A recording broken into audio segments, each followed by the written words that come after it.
Eagles. Eagles.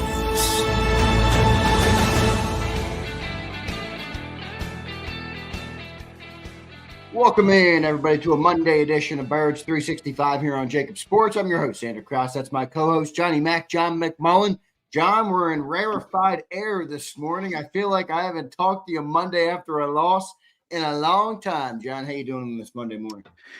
Yeah, doing well. Probably doing better than most in the listening audience. But yeah, it's been a while. December, you have to go back to December for the last loss. But it's been over a calendar year that the Eagles lost a game where Jalen Hurts started and finished. So it's been a while. You could make plenty of excuses for that Washington game, which they lost in December. And really, they lost that game by 6 points, even though Jalen Hurts was he got hurt 6 minutes into the game, and they needed, I think they lost with 6 seconds left with the backup quarterback Kenny Pickett playing pretty well. So, then you have to go back to Tampa in week 4 last season.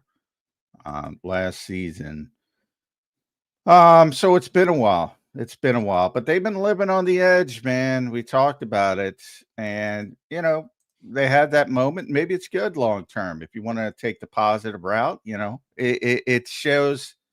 Look, you can't bullshit around and expect every bounce to go your way, and play with that small margin of error that we always talk about, and expect every single week to go your way. It's just been a heck of a run, and things didn't work out for them yesterday. I think a lot of it's self-inflicted. I'm going to say straight off the bat, I don't give a shit about your official complaints. I'm not talking about that. There's nothing you can do about it. Control what you can control. Some calls go your way, some calls don't. That's my take on the officiating. It never changes. It never wavers. My immediate impact to the thought of the game was that they can say whatever they want, and by they, I'm talking about the Eagles. Actions speak louder than words. They were up in this game from basically middle of the second quarter to middle of the fourth quarter. They pretty big chunk of that game. Big chunk of that by 2 scores. They ran Saquon Barkley over that larger span 2 times. You're telling me they didn't hear the outside noise? And for those who want the villain and want to blame it on A.J. Brown, let's take this to the logical conclusion for your conspiracy theories. And you asked me on the post-game show about the play. First of all, the deep shot where he slowed up. I mean, I don't care about fans, but you people who profess yourself as film people, the guy didn't track the ball well. He turned his head is when he slowed down. He didn't see the football. He didn't track the football well, which you can blame AJ for not tracking the football well. But what's the logical conclusion of the conspiracy theory? He's trying to make Jalen look bad. He makes himself look bad. All anybody's talking about is how he's not going all out. Which, again, I don't care about fans because they put the professed film people. Come on, he turned his head. He didn't see the football. It's so freaking obvious. But if people want the villain, take the villain. But here's my problem with that. Because it's Halloween. Everybody needs a villain. They had the same complaints last year. And did Nick Sirianni waver in those complaints? No. He played the way he wanted to play. And this was so drastic shift of just, we're going to prove we can throw the football. And they don't want it. That obviously that is a low for touches in the Saquon Barkley era for him in Philadelphia. I believe it's a career low, except for the game he got hurt in. Even if you want to go back to his Giants days. And for all the talk about personality of the game, and I talk about it all the time, and it's real and it exists. Watch Seattle, Tampa Bay yesterday if you get some time. That was the example of a shootout. There are legit personalities of games This wasn't it. You were up 17-3. Right. And you're not giving the football to the running back. Maybe he's hurt. I didn't see anything. There wasn't anything noticeable. So, from my perspective, the Eagles can say whatever they want, but they've listened to the outside noise and all the people say, you got to throw the football, me included. Certainly me included. I mean, I was eating crow in the post-game show. I'm like, I'm never asking for a passing game again. It's been ugly, but man, do we win a lot of football games. And I'm not, I'm like, I know it's not the reason they lost, but no. The common denominator still applies. Well, and I'll even defend you. You talked more about balance. Well, yesterday was anything but balanced. Yeah. I mean, that was just, we're going to throw the football. And we're going to prove something, which maybe talks to the success of this team and like, well, we can prove this and we can prove that. Just go out and win the damn game. Like you always talk about not listening to others. 46 passes, 9 runs for the Philadelphia Eagles. And a 7 and the vast majority of the game. They led, right. They led, and the vast majority, it's not a shootout. It was 3-0. Will Lutz, they're losing. Jake Elliott ties it 3-3. Eagles go ahead 10-3. Eagles go ahead 17-3.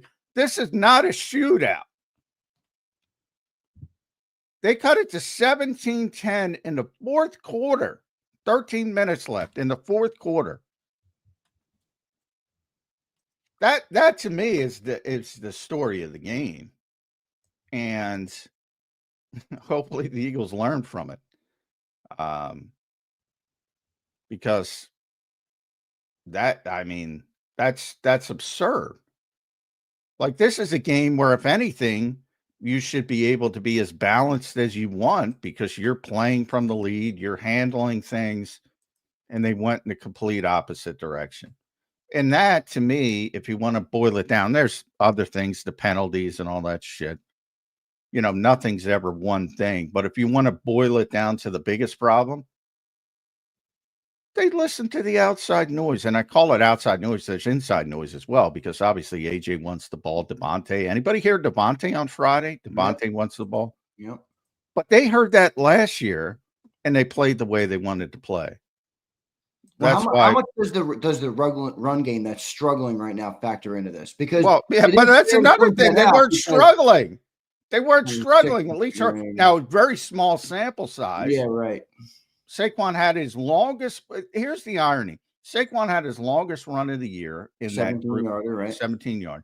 He also got loose on the wheel route. I don't even know. I haven't looked at the game, just clips, but I don't know but he beat Alex Singleton. Yeah, he cooked Alex Singleton in that play. Good guy, but he cooked him. So he had, and that was a 47-yard touchdown. So it's not like he's not producing. It's like, what? It's the weirdest thing ever. If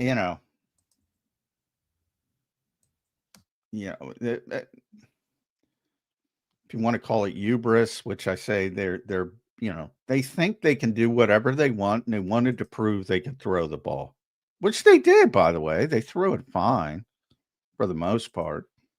But don't worry about that shit. I get it. The noise is loud. I get it.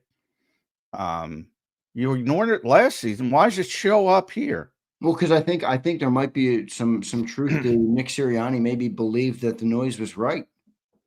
Because there is something to adjusting and noticing, hey, it's not working as well. But this year it's not worked as well. The defense isn't the same. The offense isn't the same. The running game's not the same. The offensive line's not the same.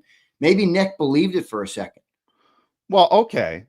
If we stipulate to that, I'll buy that for the sake of argument. Adjusting to something isn't 46-9. Yeah, when you lead for 2 full quarters. When you're playing the majority of the game from the lead, maybe it's 35-25, whatever. Not 46-9. All right, you Yeah. brought up the AJ Brown play. Let's talk about that for a second here, because AJ's the one who made all the noise last week.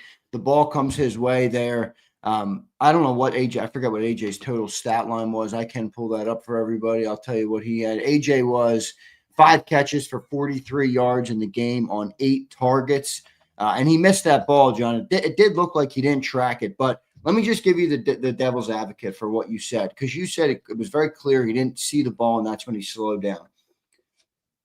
The devil's advocate, in my opinion, would be AJ has started to make a habit of not running through plays. Maybe it's because he never got the ball. Maybe it's because of the lack of targets. Maybe it's because he feel like every time he beat the cornerback, the ball was never coming anyway. So he started in the last couple games to not run all the way through his routes. And then in this moment, when the ball did come to his way, that habit that he built burnt him in that moment. That would be my devil's advocate. Now, I noticed what you noticed on the film. It was very clear that he didn't see it. But is that an excuse to not finish your route? I mean, if he finishes his route, that might be 7 right there. Ball looked a little overthrown to me. I have a unique experience with this, with Randy Moss, covering Randy Moss, who is, if not the best receiver who ever lived, number 2 to Jerry Rice. But the idea that receivers are going 100% all the time, it's just ludicrous. It's just ludicrous. And if you put an ISO camera on every single player, on every down, on every receiver, you're going to find routes where they don't finish. They're not going to 100%. And I've been above board. Tampa Bay, he did not. That's one of his worst games he ever played, in my opinion. So I'm sure there's some frustration. But I find it ironic that this is the play that everybody's latching onto, because it is so obvious to me. And he didn't track the football, which, again, if you want to blame him for not tracking the football, have at it. And that was his immediate, was when he was asked after the game, his immediate reaction was, we missed. And when he got pushed and he realized some people saw it the way it happened, then he said he defaulted to, I didn't see the football. I looked back twice. I didn't see the football. And it's clear you didn't see the football, which, again, it's part of your job. And, I don't know where the sun was, but whatever, that's on the table. But again, going through that with Randy Moss, where the first few years of his career was just all world and everything was copacetic. And like every team, then they started to struggle and, poor quarterback play. And Randy starts having some issues. And Randy was a far bigger diva than AJ Brown was. So there was that part of it as well. So and he had the background from college and getting thrown out of Notre Dame and getting thrown out of Florida State or whatever. So he had all those background issues as well. And he was a bit of a diva. But what I always said about Randy Moss, the assumption that he was this physical freak is correct, but the assumption was that everything just came to him so easily. No, he worked hard, and I saw him every day in practice. We had more access back in those days. And I always said, till about 5 or 6 years, I'd have to look up into a season. Forget about a game. He never missed a practice. He worked very hard at his craft. It just didn't come naturally to him. And then he tore his hamstring, and that was the first time he ever missed a game, missed a practice. But, people would do that all the time. They put the ISO camera on him because he's Randy Moss, and maybe the ball's going to the other side, and he's not running completely. And we got to run. Put an ISO camera on. Go pick any receiver you want. Go pick Cortland Sutton yesterday. Who dominated us in the fourth that quarter. Dude's a monster. But anyway, put an Including ISO. Quinyon Mitchell, by the way, which I got to point out because everybody was ripping on Ringo yesterday. I'm like, hey, Ringo wasn't great, but Quinyon got beat for 80-plus yards, I think, in that game yesterday. Yeah, Cortland Sutton's a beast, and I put that on X this morning as well, and I said, too many people don't look at the other team, and he just dominated late in that game. Cortland Sutton did, but And I think, speaking of giving credit to the other team, though, I do think Vance Joseph and that Broncos D deserve some credit because they had a great game plan. Yeah, they're a very good defense. But I think the Eagles let him off the hook a little bit, to say the least. And that's one of the plays. By no means it should have connected. And again, but I think the reason it didn't connect is because he didn't track the football. So that's fair game. All right, so if you John, real quick though, if you point to the execution problem, which is fine. I mean, look, a lot of plays that get messed up in the NFL are about execution, as we talk about on this show ad nauseum, and as the players and coaches do as well. What do you make of the comments after the game? Because Jimmy Kempski, who's somebody I respect, and I certainly don't view Jimmy as a clickbait bombastic writer who looks for the biggest headlines.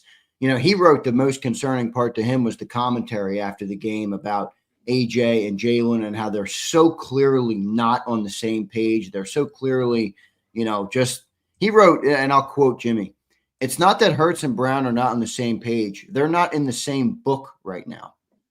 And he gave the quotes that they gave after the game, speaking about that play.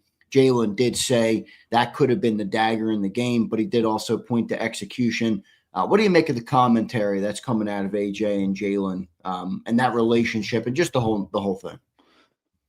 Well, I mean, look, I don't get into I'm not going to watch them on the sidelines. I don't get into the gossip part of it. But I will say that I've been saying this for well over a year, and Diana Rossini reported it the same way I did. And by the way, it's not the only one. I'm not trying to say that, but since she did it, it becomes real. And people that have kids know this. And I've said it pretty consistently. AJ has young kids. He got married now. Jalen got married. Your life changes. How many times have you heard me say this? They're not as close as they were when they were buddies hanging out, when they had opportunities, and they don't have family responsibilities. And that to me is just the natural evolution of life, basically. I don't get the feeling that they hate each other, but I do get the feeling they're not nearly as close as they once were. And I don't think that matters as long as you have a good work relationship. Do they have a good work relationship? Because to me, that's the only issue that people should be talking about, to be honest. And, probably not right now. But I think that is all born out of frustration and the similar things and things not clicking. I think that's football. When things are not clicking, everybody's unhappy. And when things are clicking, everybody's happy. And everybody will point when they do make a big play and they celebrate on the field or they celebrate on the side. Oh, look, they're fine. You can't have it both ways. Are they as close as they once were? No, obviously they are not. But again, I point to real life issues and families and things like that. So yeah, I don't want to speculate on shit like that either. To be honest, I have no idea what their friendship is. All right, John, let's keep rolling here and talk about some more of the game. And we're going to get into our super chats. I want to thank everybody for being here this morning. Don't forget to hit that like button. It's been a while, everybody. Don't worry. There's no need to panic in Eagle Land. One loss, as John pointed out in his opening monologue, might be healthy at this point if you can try and learn from it and move forward. I want to point to talk about the defense a little bit right now, John. You said on the postgame show you thought the defense was the bigger reason for the loss, and I don't necessarily disagree. I don't know that. I don't know. I might have said it on the postgame, but remember, that's immediate reaction. Yeah. Now that I've had time to rewatch the game, at least the television copy, not the all 22 yet, but the 46 to not running the football at all now stands out more to me. So, but the defense is part of the problem, no doubt about it. Well, let's go there real quick though. So the defense, who is built on a bend but don't break philosophy, was excellent in the first 8 drives. I'll read it to you. Punt, 55-yard field goal, punt, punt, punt, punt, punt, punt. 7 out of their 8 first drives was a punt with 1 55-yard field goal, so a 50-plus yard field goal. All right, toward the end of the game, last 3 possessions, 10-play, 64-yard touchdown, 6-play, 72-yard touchdown, plus 2-point conversion, which, by the way, at that point in the game, that's when I knew watching Sean Payton's going for the win. How many times have we talked about Sean McVay and not being aggressive and not knowing when to push or in game moments? Sean McVay goes for 2 there to go for the win. And then they go 11 plays, 50 yards, and a field goal to put them up by 4. And that was enough to ice the cake. John, I felt like the defense bended, and they finally broke. And the offense made it much harder because they just were not able to move the football in the second half. You pointed to the run game. However you want to word it, the offense couldn't move the ball at all. They had 3 and outs. They had 4 drives that totaled in 2 yards in between the Saquon touchdown and the final drive. I thought the offense put them in a tough spot, but the defense certainly broke. What'd you see out there from the defense in this game? Yeah, I mean, if you talk about the yardage too, it was 6, it was 32, it was 24, it was 17, it was 21, it was -3. 40 was Denver's best drive, and then 8 until you get to the fourth quarter, and then it all falls apart. So, yeah, I do think, again, we talked about the lack of running the football. They were on the field a lot, 10-play, 6-play, 11-play drives. And then that's where I do think circumstance comes in because the Eagles were so dominant defensively, especially on third downs. At one point, it was like 2 of 13 or something. On third downs, Denver was something there. It was 2 of 12, 2 of 13. Yeah, I remember they were like 2. They were not doing well at halftime when we talked about it. Yeah. They were just completely shutting them down. And then that's where the circumstance gets. So they're in desperation mode in the fourth quarter, down 2 scores. And then, they started just back shoulder stuff and 50-50 stuff to Sutton. And Sutton took over the game. I mean, to me, that's really what it was. And if you want to criticize Vic, I would have, probably shipped it a little bit quicker to say, all right, there's only one guy who's going to beat me out here, and I'm going to pay more attention to him. And I don't think they did that, and I think it bit him in the ass a little bit because he dominated the fourth quarter. And if you look at it, most of it was back shoulder 50-50 stuff. Yeah, contested catches. Yeah, most of it. There was some in middle of the field stuff too, which you can blame on. But again, the zone coverage, and that's even worse in some ways because you should be bracketing him, you should be doubling him, you should be doing something. So, I do think you have to give credit to great players, and he's a great player, and he played great in the fourth quarter, and I think that's part of it. But I think they could have done a better job to. This mentality, same thing offensively. Like the Eagles think there's a lot of hubris with this organization. I always say it. They think they can do anything. They think they have the advantage everywhere. And for the most part, they're right. They'll leave Lane on an island. They'll leave Jordan on an island because they can handle anybody. And for the most part, they're true. AJ, Devontae, they're like, we like the matchups. Doesn't matter if it's Patrick Surtain or Patrick Bobo from Northeastern University. They like the matchup. Same thing with Cortland Sutton and Quinyon. Well, we love Quinyon. Quinyon can do anything. Same thing. And sometimes, I always bring it up with pass rushers because that's been the most, very few people, Myles Garrett, Micah Parsons, very few people. I've yet to hear a corner, a wide receiver they're worried about or a corner they're worried about. That might be a little bit too much hubris, especially when a guy starts cooking like he was cooking in the fourth quarter. So. But I mean, I do think they were on the field a lot. I forget the number. Look it up. The number of snaps they were on the field was 74. So that's a lot. It was hot. Again, it's hot. It's weird. It's October, but it's pretty hot out there. So, Cooper, Zach Ball, Reed Blankenship, all the Quinyon Mitchell, Makuba, all played all 74 snaps. Jihad was at 71. Carter was at 67. So a lot of snaps for the defense. So that explains some of the wearing down as well. And that part you can shift to the blame to the offense a little bit. John, let's talk a little bit about, I know you're not going to complain about the officials, and I'm not going to make you. All right. But I do want to talk about the Eagles, some of the penalties that they took, because that can kill any drives. I'm going to take you to a play in the game which really could have been the difference maker and the outcome of the game. The Eagles were down 18-17 after the Broncos went down and scored and got the 2-point conversion and took the 1-point lead. All right. I believe it was 4th and 4 from their own 49 or the opposing 4 or the other team's 40 or the Broncos 49. And they take a shot play to Devontae Smith. It was like a 30-yarder.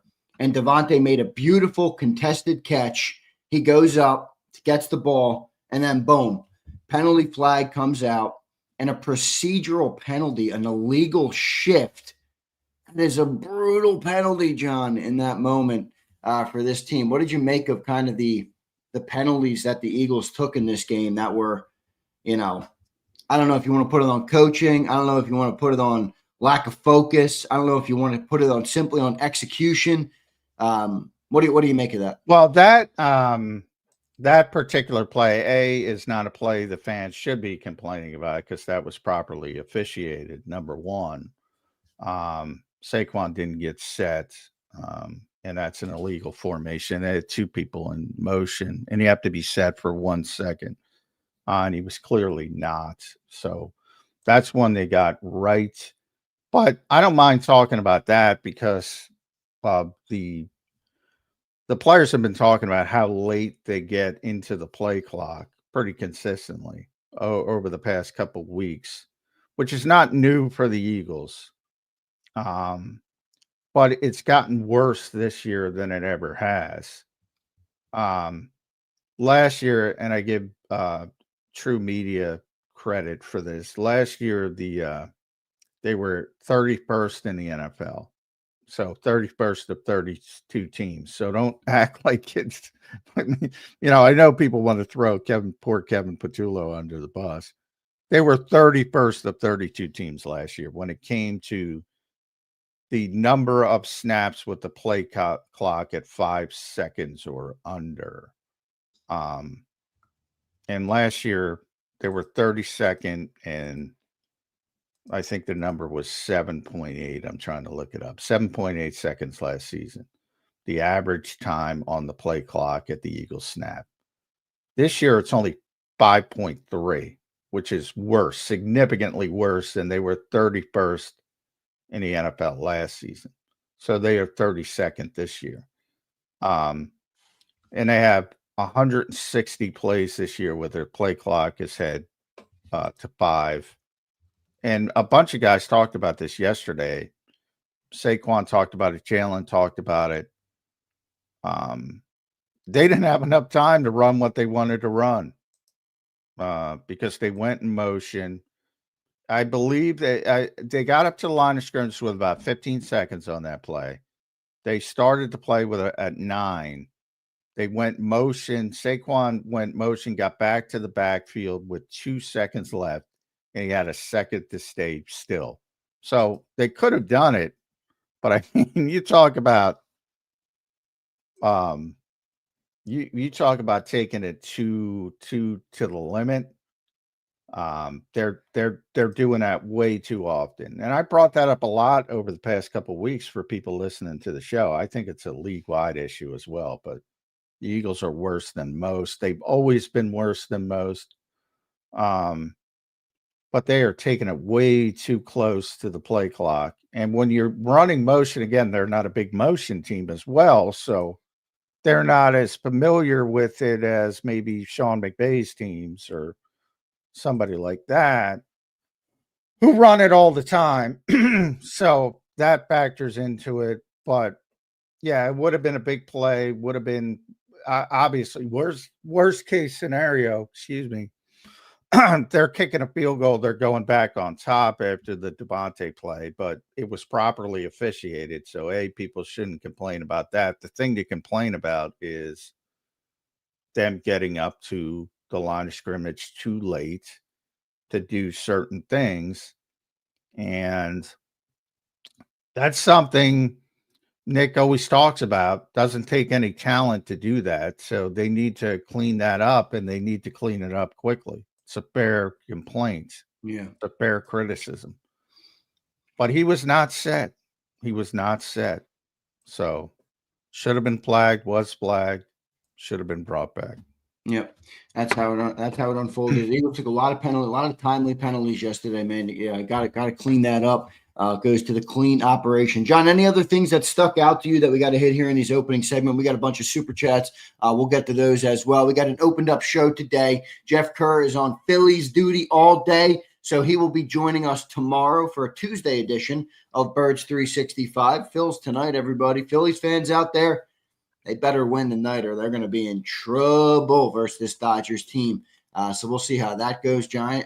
John, your Yankees are in trouble. They're my Yankees are. I leave them in Canada. Screw them. They got cremated in the first two games. I don't know what. Take their passports away. Leave them in Canada. It's over. John, anything else stick out to you though from this game before we move into the super chats? Here we got a bunch of them. No, I think we hit all the main stuff. I some positive stuff, I guess, since people say I'm negative, but I thought Azeez Ojulari played well. Got to see the film, but he certainly stood out a little bit. And I think that's important. Maybe he's one of those guys who just plays better. I think overall, Keely Ringo is now settling in. I think it's an upgrade over Adoree Jackson. I think he got his opportunity, took advantage of it after a bad summer. So I think that'll be positive. And then I think I think the schedule lightens up a little bit. Majorly lightens up. They can easily get this thing back on track in the next 4 weeks. Exactly. So, I think it might be silver lining to point out, look, we can't just roll the footballs out there and win in the NFL. And you saw it last night in Buffalo. The Bills lost to the Patriots at home. That game was at Buffalo, right? Buffalo. Yep. Highmark Stadium. Yep. Yeah. So, it's not easy to win in the NFL. And I think people just take for granted these wins. And they were playing with fire really the entire season, and they got burnt. They finally got burnt. So maybe they learned from it.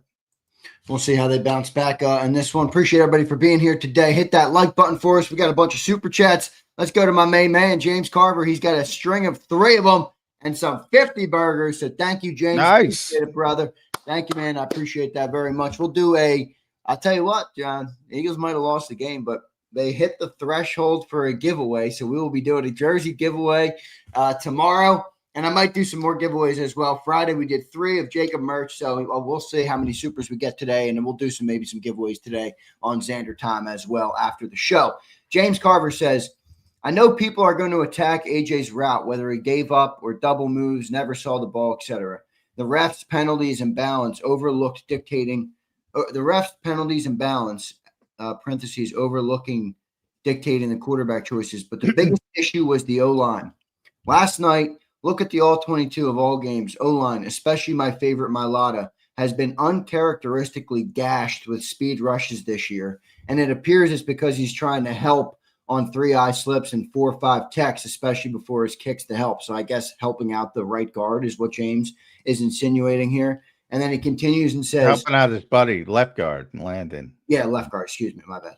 Seems entire O-line trying to help and is affecting execution. And grace to Steen for past few weeks, but his pro have been affected a lot by trying to help us stab inside before his job and showed big on late run block with Jordan pulling and can't clear for Saquon. So James Carver's all over the offensive line here, John. Well, I said, I mean, compared to their usual standard, it's been difficult. I think it has more to do with Landon not being healthy and Cam not being completely back, which he admitted yesterday for, I think, the first time after the offseason back surgery. So I think most of it, and obviously Landon got hurt again, so now it's a back, it's a knee, and it's an ankle.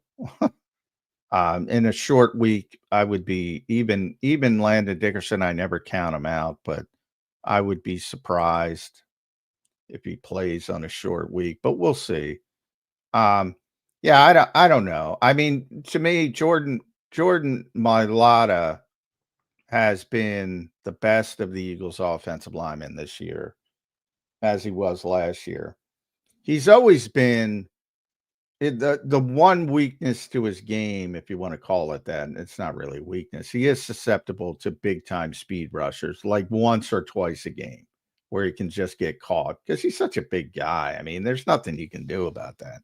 Now, Lane, the couple times I saw poor Jonathan Cooper last, I mean, it's absurd. So I'm not worried about either of those two players. Is Jordan trying to help Landon Dickerson? Yeah, probably. Like I said, it's not only his teammate, it's his best friend. And Landon is struggling because of the injuries. I think Tyler, I've said it pretty, he's better than I expected him to be, and I think he's only going to get better. So, but again, if you compare him to last year's standard, yeah, it's not nearly what it was, but that was one of the best offensive lines, literally, I think I've ever seen of all time. So similar to Saquon, is that going to happen again? Probably not. And then you talk about the wear and tear, and I think it's all related to injuries to Landon Dickerson and Cam Jurgens, to be honest. Do you think they're going to get to a point? I mean, even you, because we talked about this a little bit ago. Will they sit Landon down?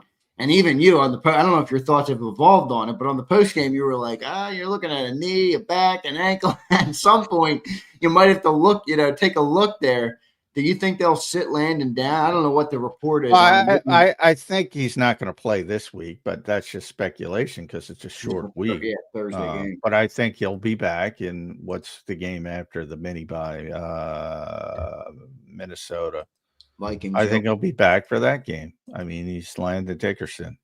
Give him a week off because it's a short week, and then I'll have the extra time and he'll be out there. That's what I expect. Yeah, but he's not the same. What about Cam, John? I mean, he is clearly not the same guy right now. No, I think Jeb talked to him, said he was like 60%.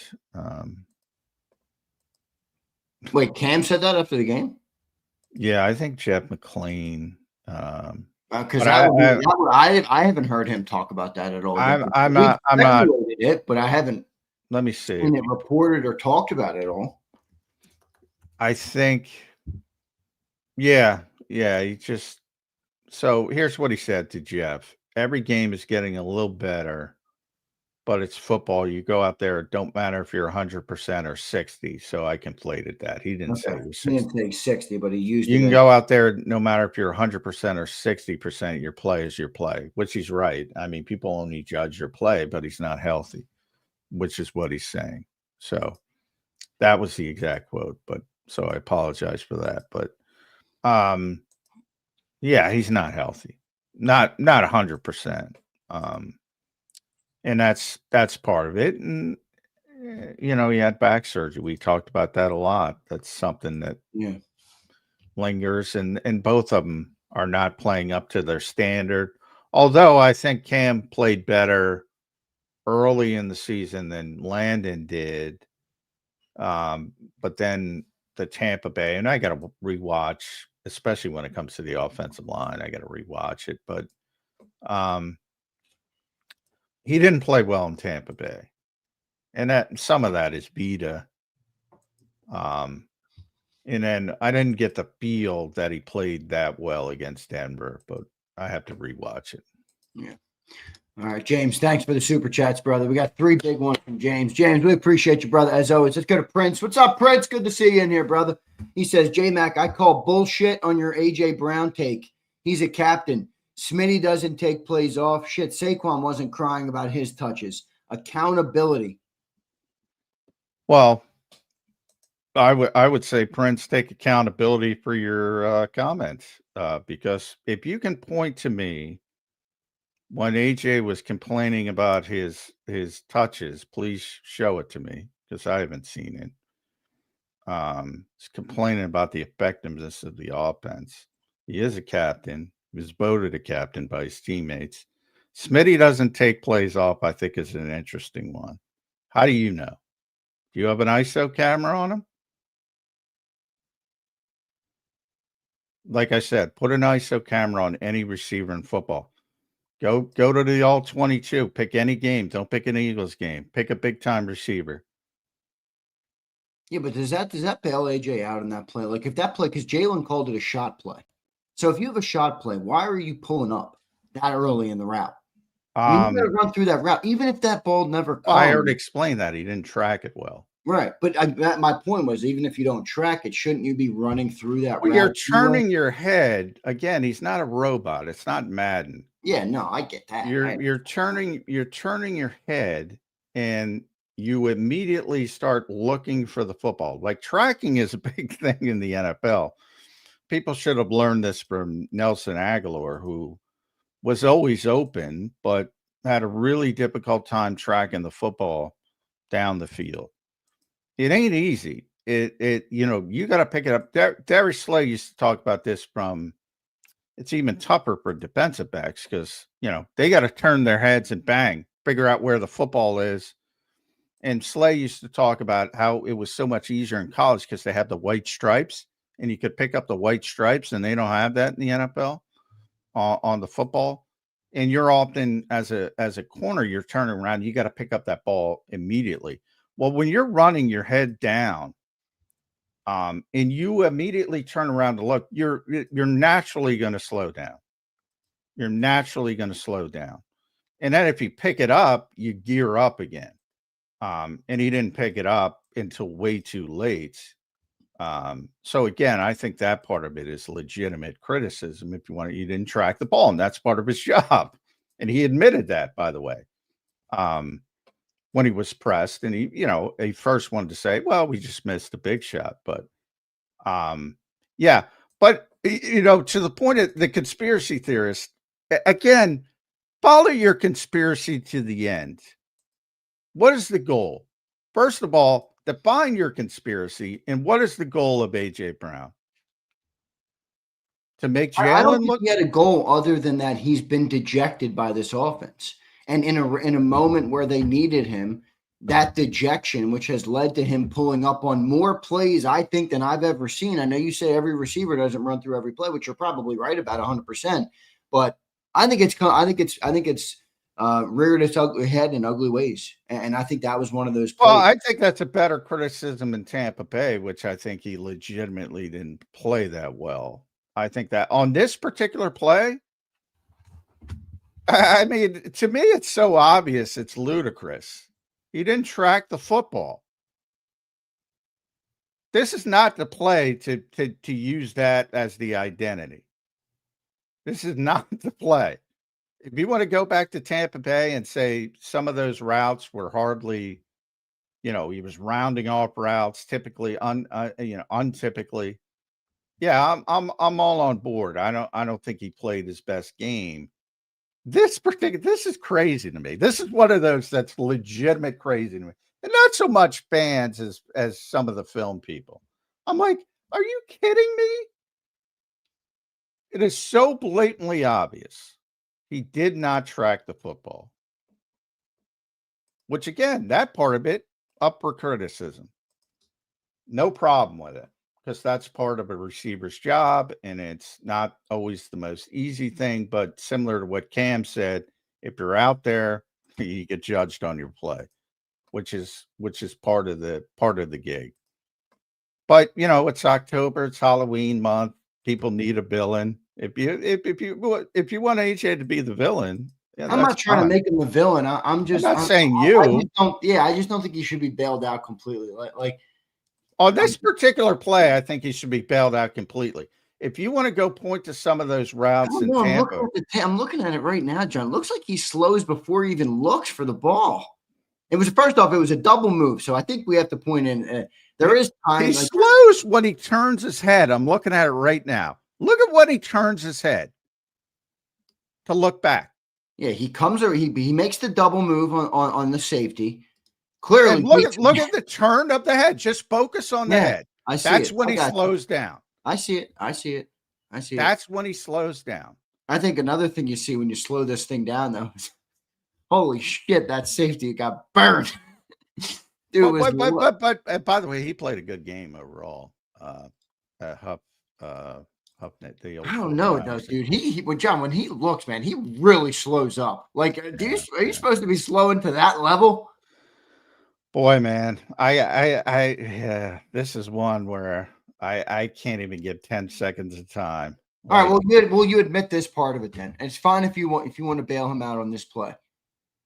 Based but on and I'm how not bailing him out. based on how though the majority of the public will consume that play. Take that with a grain of salt because you know how the public consumes things. They will not look for the full answer. They will not even care about the truth about the Oh yeah, it's gonna look Well, it's a bad look for AJ Brown coming off of last week. It is. It's a bad look for AJ. Yeah, Brown. but to me, because that's why I brought up my experience with Randy Moss. It's like, okay, everybody believes to this day he's in the Hall of Fame. Everybody believes to this day that he took a bunch of plays off because that's the narrative. And that's just part of it. You know, especially when you are perceived to talk too much. And that's where AJ is perceived to be right now. So yeah, obviously, to the people that don't know, it's going to look bad. I don't know what the end game is. Like, wouldn't if AJ went through all the stuff? See, here's the ironic part of people criticizing. Like, he wants the football, right? He's complaining about getting the football. As Prince says, Saquon wasn't crying about his touches. AJ's crying about his touches. Again, not true, but let's pretend it is. So he wants the touches. He's got a chance to get a touch that's going to go for a monster touchdown. Is that the play he wants to take off? What sense does this make at any level?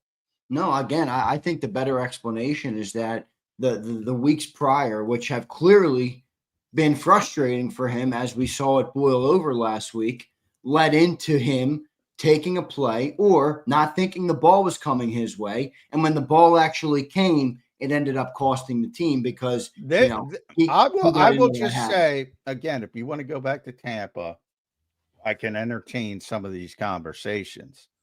And not even, I mean, I just think he didn't play well. But on this particular play, I mean, he turned his head, didn't track the football, picked it up, started up, and he was too late.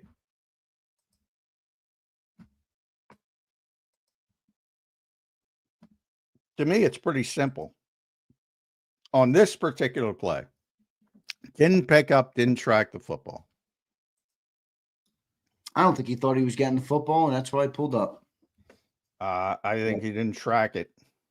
I agree. I do think he didn't track it too, but I think part of it, I think it's a conflation of a couple. Well, you never think if you're not, and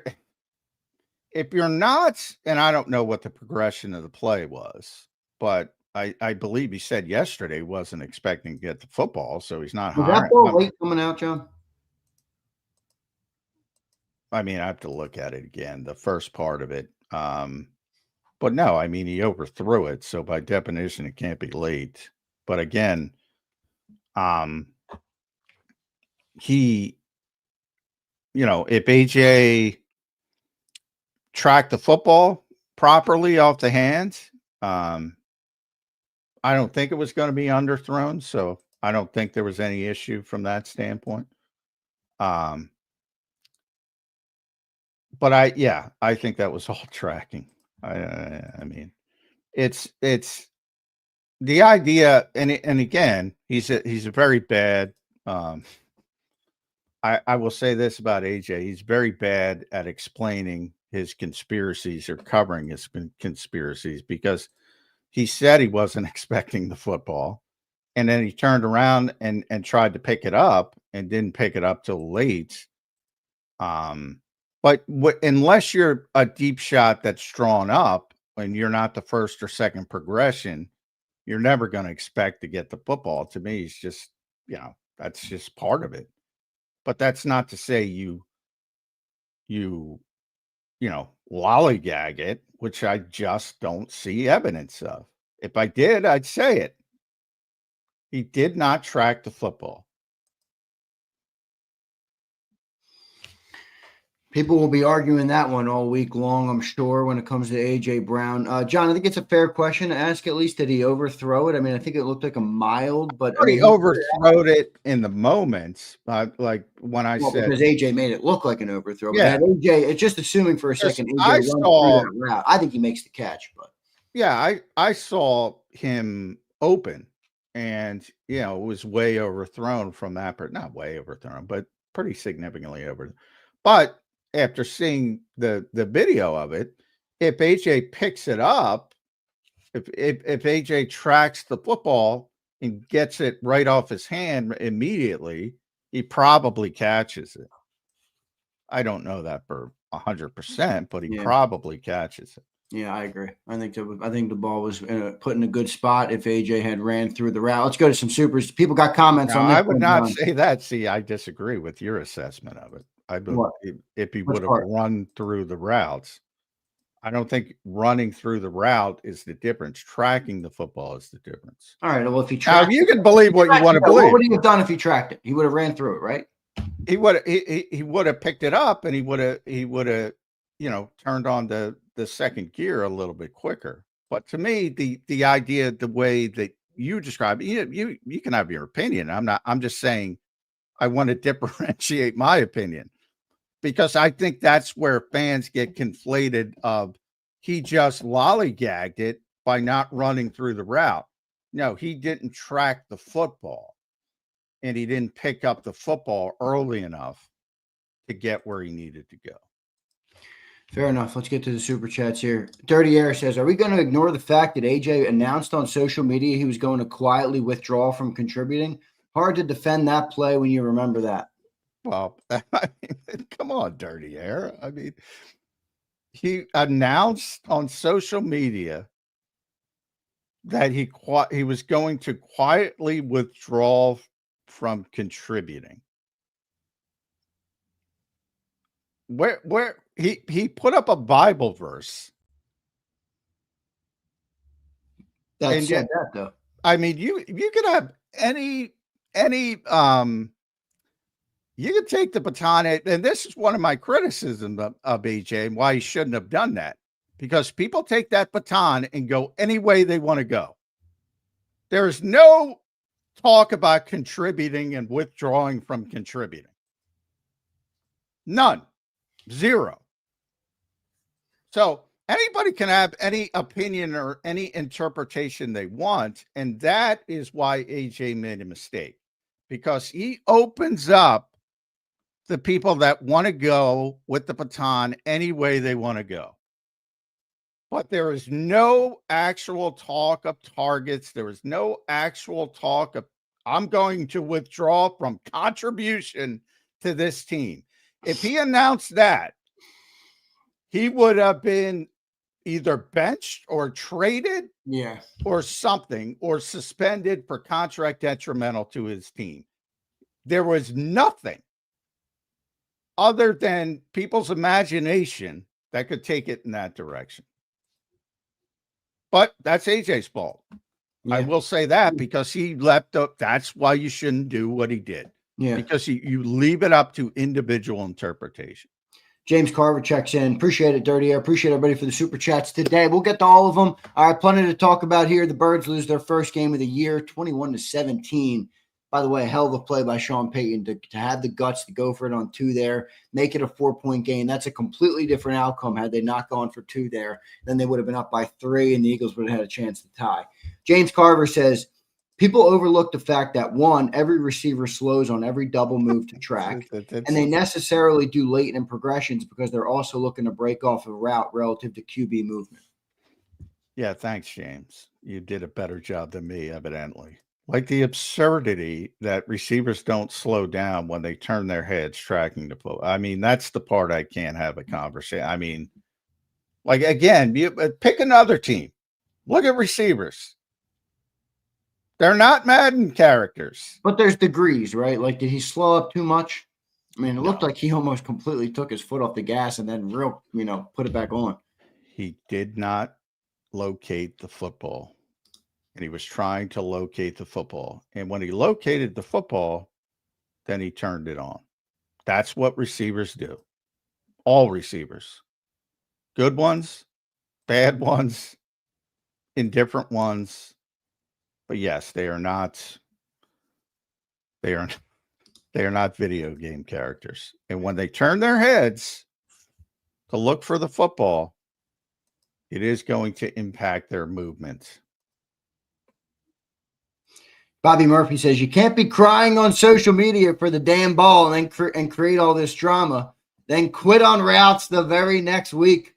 That's bullshit in all caps. Bobby Murphy is not happy with AJ. Well, that's again, AJ handed these people the baton. So that's what AJ deserves criticism for. You know, you can believe whatever you want. You watch the guy play for 3 years, 3 second-team All-Pro berths. He said the same stuff last year. You didn't have a problem with it. Now you have a problem with it. We'll see. We'll see what happens with it moving forward. Joshua Jackson sends a super sticker. Thank Joshua. Appreciate it, brother. If you meant to send a chat or whatever, you can drop it in. I'll pull it up. Prince says, he's a captain, so it's okay for a captain to take plays off. Stop making excuses. I forgot he's your off-the-record plug. My bad, J-Mac. Oh, gosh.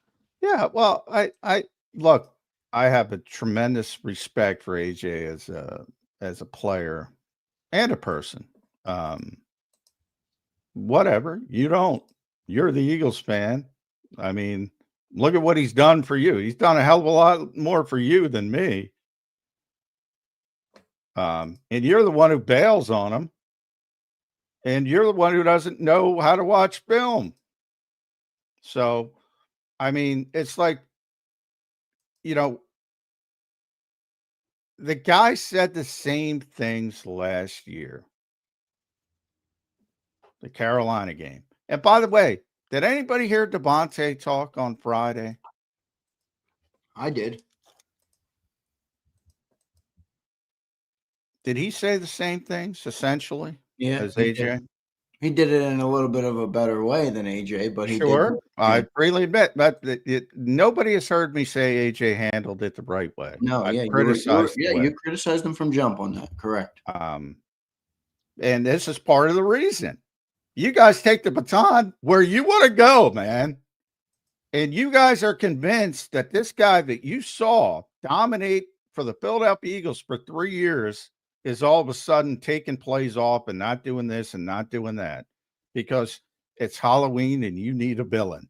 Yeah, but isn't there also a natural evolution? I mean, there's a natural progression there where you've talked about AJ was upset last year too.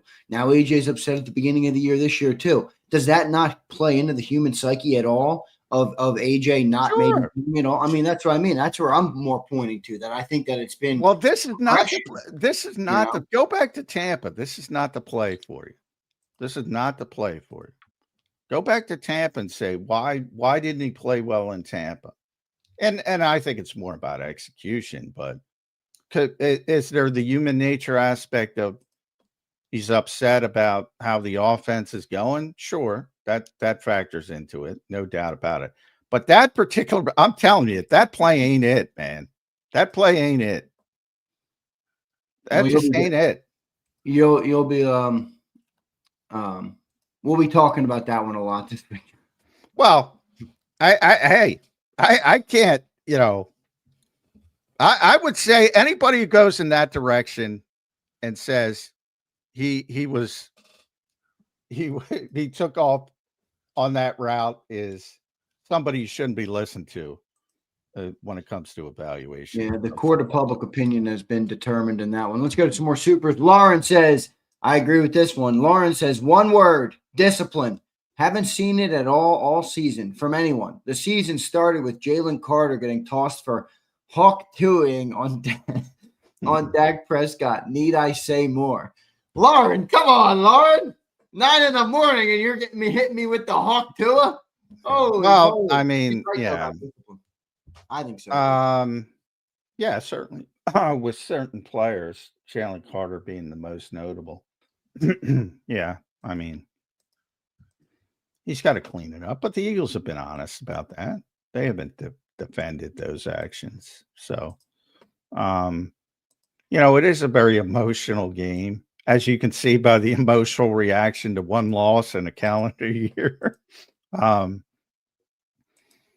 The players get emotional as well in the heat of the moment. But yeah, you want them to have better control than Jalen Carter spitting.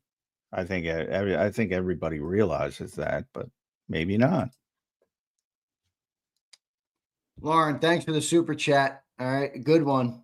Here's James. He says, I get people upset at Cam and Landon playing hurt, but they do at 60% or whatever because their 60% is better than the next guy's 100. So it's not a player, but the squad as a whole. Entire room is lacking. I agree with that. I'm not so sure that Brett Toth or Matt Pryor's 40% is or 100% is as good as their 40% for crying out loud. Excuse me. Well, I like, and going back to what Cam told Jeff, they realize so your play is your play when you're on the field. Like, nobody cares. I talk about it all the time. The assumption that, oh, he's out there, he must be healthy, is not the case in the NFL. And a lot of guys play through things for that reason, because they're better than the alternative and their team needs them. And often they get shat upon because they do it.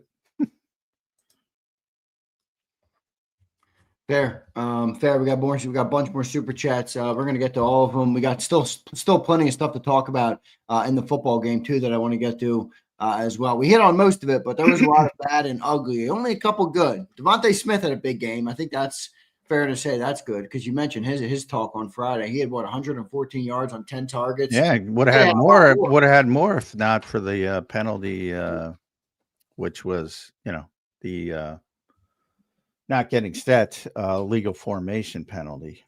Would have been a 30-ish yard gain as well. You know what else deserves an honorable mention? I know it doesn't count. That deep ball to Jahan Dotson. That was a great freaking play by both. I thought he caught it. Me too, man. I thought the original foot was down. The foot was down when he got control. Me too. But Nick challenged it. They didn't win it, but I thought that was an honorable mention, at least for a solid play there.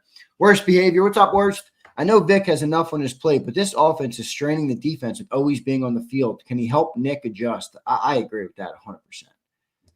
I mean, too much 3-and-out. They lead the league right now in 3-and-outs, John. At least they did coming into the game. It's been, well, that's one of the reasons why AJ and Devontae are complaining. Boy, a lot of people I respect are going down the drain, man. Boy, oof. What do you mean? That is identity. That is exposing some people. I will just say that. What, the AJ play? Yeah, that is exposing some people. Yeah. I will just say that. Are you 100% confident you're right? I'm 150% confident. John, 150%. 150% confident.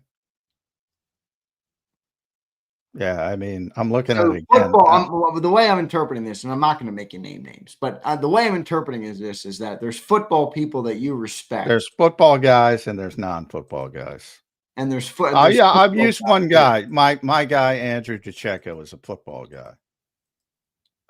There are a lot of guys who aren't. You're not referring to Andrew in this, though. No, I'm not. You're just I using might. the I haven't example. seen his reaction on it. Yeah. That the some people should not be watching film. Some people should not be watching film. Let's keep rolling here. Johnny Mac. Here's Brian Pumper says, "Boy, the Jalen Hurts elite crowd sure has egg on their faces. Tanner wins that game." I think Jalen is that good. I think Jalen proved that he could throw the football. Proved for the 50th time in his career, for crying out loud. Yeah. I don't know how he has to prove that, but he does. I think he had a good game throwing the football. And they're kept, like we said, you talk about the Devontae play, you talk about the AJ play. There was a bunch left on the field as well. You know, the AJ play would have been about a 60-yard touchdown. The Devontae play would have been 30 yards or so. Yeah, a lot. And then you mentioned the Dotson play as well. I mean, that was a good throw. It was a great throw. Yeah, I thought he proved he could throw the football. So I don't think this is an indictment of Jalen Hurts either. JD3 checks in. JD, my bad, I missed this. He sent this at 7:58 before the show even kicked off. $20. Thanks, JD. ESP said there is no communication between Hurts and AJ outside of meetings. It seems they avoid the relationship questions with "it's about the work." How hard is it to say, "Yeah, we're good," or "that's always been my guy"? Well, I don't think that's the case anymore, JD. Yeah. Whatever you want. I'll leave the gossip for the gossip people, but they're not as close as they once were. But I think they but John, let's just put the gossip to the side for a second, okay? Because the gossip is still a factor. Is that factor impacting the work and the business and the things that actually matter where you will talk about? Because I think that's what's important. It's not about whether they're friends or not. I don't give a shit whether they're friends or not. Has that relationship that has dwindled a little bit or changed impacted what they've done production-wise on the football field? It's fair to tie that together. Now, correlation doesn't mean causation, but it's fair to at least speculate that at this point. I think it is. Well, I'll tell you this. If you want to speculate it, I'll say this to ignite and give the people what they want. You should increase your circle. It's not just about Jalen Hurts and AJ Brown. You should increase your viewpoints. You know, Devontae Smith got asked the same question. Do you guys get together outside of work? And he's like, no. Those two were close as well. You should increase your circle of identity if you want to go down there, because I don't think they are nearly as close as once portrayed. And this is an entire group. The entire offense, I think, now has more of a business-like relationship. And a lot of that is due to what? Jalen? I believe the thought process in the building. I'll give all the gossip hounds what they want, and he's what he comes across to the public is how he comes across to many of his teammates. Right. Very aloof. Which makes sense. And again, part of me thinks that's a good thing. Truly. Part of me thinks that it's a good thing to have that. But I guess there is obviously some negative. Good when you win. It's not good when you lose. Exactly right. Josh says, this is on Pumper for picking the Eagles to win. Yeah, I knew we were cooked now. I didn't know he picked them to win. Yeah, this is his first pick of the year. Oh, no, Pumper. Charles says, the villain was a lack of balance. Charles, it always is. Dank says, this reminded me of the Titans game in 2018. I don't have that one on the top. I got another film guy. This happens a lot on film. Stop evaluating film guy. I mean, John is outing. I went through this with Randy. I'm telling you. I went through the same damn thing. The thing that bothers me about film, John, is admittedly, we don't know everything. Like how the fuck to say the least. How do you make the determine? What's the timing of that route look like? Where was AJ in the progression? It's not as simple. It's never as simple in any play on film. But that's my problem with film is that you can look at it and you can break it down off what you see, but you don't know. You don't know what you're looking at. You don't know what's being called. And I guess some people profess that they do. I don't know. I don't want to criticize too many people. I do think there are good film guys out there. There are very good. My problem with it. There are very good film guys, but the very good film guys, I will say this, and I'm not a film guy, but the very good. But I've watched film with people in the industry who tried to teach me things. But I don't profess to be a film guy. So because I think there's tremendous arrogance to do that when you don't know what's going on. So I always say my job is to look at what I see and ask questions about, all right, why is this to the people who are actually doing it? And again, some people are obviously, if you're a player, you might be trying to protect another player. So there's a lot of layers to it. But I've had Mike Zimmer's a guy. I got to watch film with Mike Zimmer back in days of and there's a bunch of guys around here that I can't talk about who are really smart and understand obviously the concepts of what they're trying to accomplish, which you see things in an entirely different way.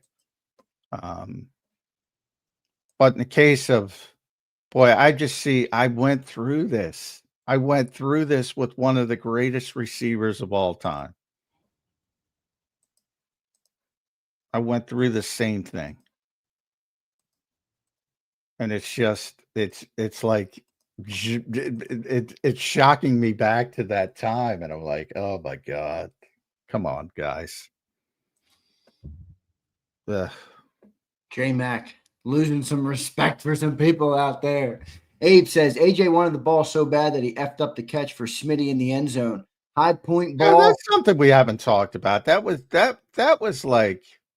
bad. Not that to the point of Abe's point that he's bucking it up for Smitty. The point is that's not how you do he's looking up at the ball. Devontae's looking up, but they're trying to high point the football. That's what you do at a Hail Mary. But generally, you have a better spacing. And the goal is to have one guy, pick one. In theory, it would be AJ because he's bigger, taller. Oh, no, Smitty can get up there, man. Well, yeah, either way. Well, then pick one. Right, either way. And then the other one has got to be there for the rebound because you're trying to swat it. That's usually when Hail Marys work. And then the second guy, you either catch it cleanly, which then it's a bad job at the defense, or you get the deflection and the guy behind and the guy in front gets the football and you get it that way. The spacing there was horrible. And that is something that's sort of the attention to detail that they need to be better at offensively. The spacing was absolutely horrible. And who's that fall on? I guess it could, again, a combination of many.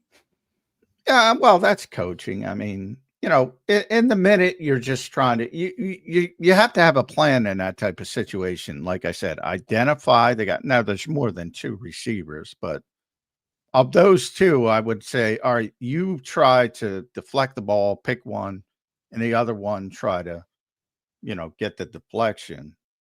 And you can't be right next to each other to accomplish that. But, there's a million other things you have to get through before that. But it's a legitimate criticism. The spacing there was terrible. John, is this the first game in a while that we've seen where the Eagles were clearly outcoached? I don't know how to answer that. Well, do you put penalties, pre-snap penalties, things like I don't think there's coaching at all or no? Yeah, I mean, yeah. Well, that's what I'm Preparation. alluding to. I'm alluding to that. And I think Sean Payton, to his credit, it's not all about just the Eagles making bad decisions. Sean had a good plan. He wanted to keep it low scoring. He said I that don't. after the game. And then fourth quarter, he goes for the 2, has the aggressive approach, and it ultimately plays in his favor, and he wins the football game over a team that, hasn't lost a lot. I thought Sean had a really coached well in that game, as he normally does. He's a good coach. Well, he's a good coach, but yeah, I don't. I mean, like, I'm never going to say Vic gets out coached. I'm just not. Well, I'll tell you what, at halftime, we talked about Vic had Bo Nix in a straitjacket. Not in the second half, he didn't. Well, a lot of it is just throwing the ball up to Cortland Sutton. If they did that in the first half, it might have been different in the first half. Yeah, 6'4" Cortland Sutton. A lot of contested back shoulder catches that he made. As far as, I mean, the aggressiveness, like they went for it on 4th and 4 and hit the Devontae Smith play, but didn't get lined up. So I criticize them for not getting lined up. The aggression is there. It's always there. The clear, egregious one would just be the lack of run, the lack of the run game when you're up by. Yeah, I mean, I think they listen to outside voices. By the way, I'm looking at the AJ Devontae play. They're right in that. Devontae's right in front of AJ, and they're both jumping for the football. Yeah. And now you got these weirdos saying AJ's trying to break up the football. I don't think that's what he was saying, John. He was saying that they both jumped. No, well, I'm talking about. I'm just watching this person on Twitter. Weirdos, like this is going to get good. J-Mac, you got to retire from Twitter. This is Twitter is not good for your health, John. You get so mad at Twitter. It is. Well, first of all, I'm not mad. I think it's hilarious. Like, there are legitimately people out there who think AJ Brown is trying to break up a Hail Mary to Devontae Smith. I mean, my God. Yeah. I wouldn't call it anger. I would call it. Really? We're going down that route? That's what I would call it. That's fair. That makes me feel better. All right. That makes me feel a little bit better. Good stuff. Hey, appreciate the super chat. Mint Diggity said, short week on that MetLife turf is nasty work by the schedule makers. They shouldn't have to play in that shithole, let alone a short week. Well, that's the way the cookie crumbles, my friend. Yeah. Everybody plays there. By the way, I forget. I'll try to look it up. The MetLife Stadium turf is one of the most overblown things in football. Now, I'm with you. They should put grass and everything. But other than that, the history of MetLife injuries is overblown. Every time there's a big one, happened with Malik Neighbors recently, people use that. That's the narrative. The numbers, it's actually one of the lesser stadiums with ACL, Achilles type tears than any stadium. It's in the bottom half, which surprised me, to be honest, because people have been talking about it like that for so long. And the players believe it, but it's not real. It's not real. I mean, people get ACL, I remember 2 years, Stuart Bradley and Joe Osman got hurt at Lincoln Financial Field on practices, it's not real. It isn't, but it's the narrative. I agree with that. John, do you think it's fair to say that this loss might do something to the coaching staff in the locker room in terms of just being honest? Because I will say, less even about the passing game, they had 0 turnovers and lost the game. Yeah, well, that's one of the good things I should mention. They still had good ball security, so they still haven't, they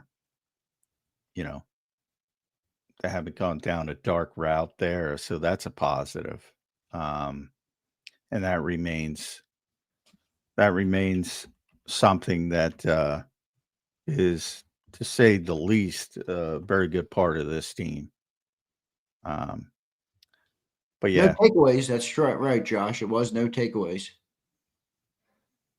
Yeah. So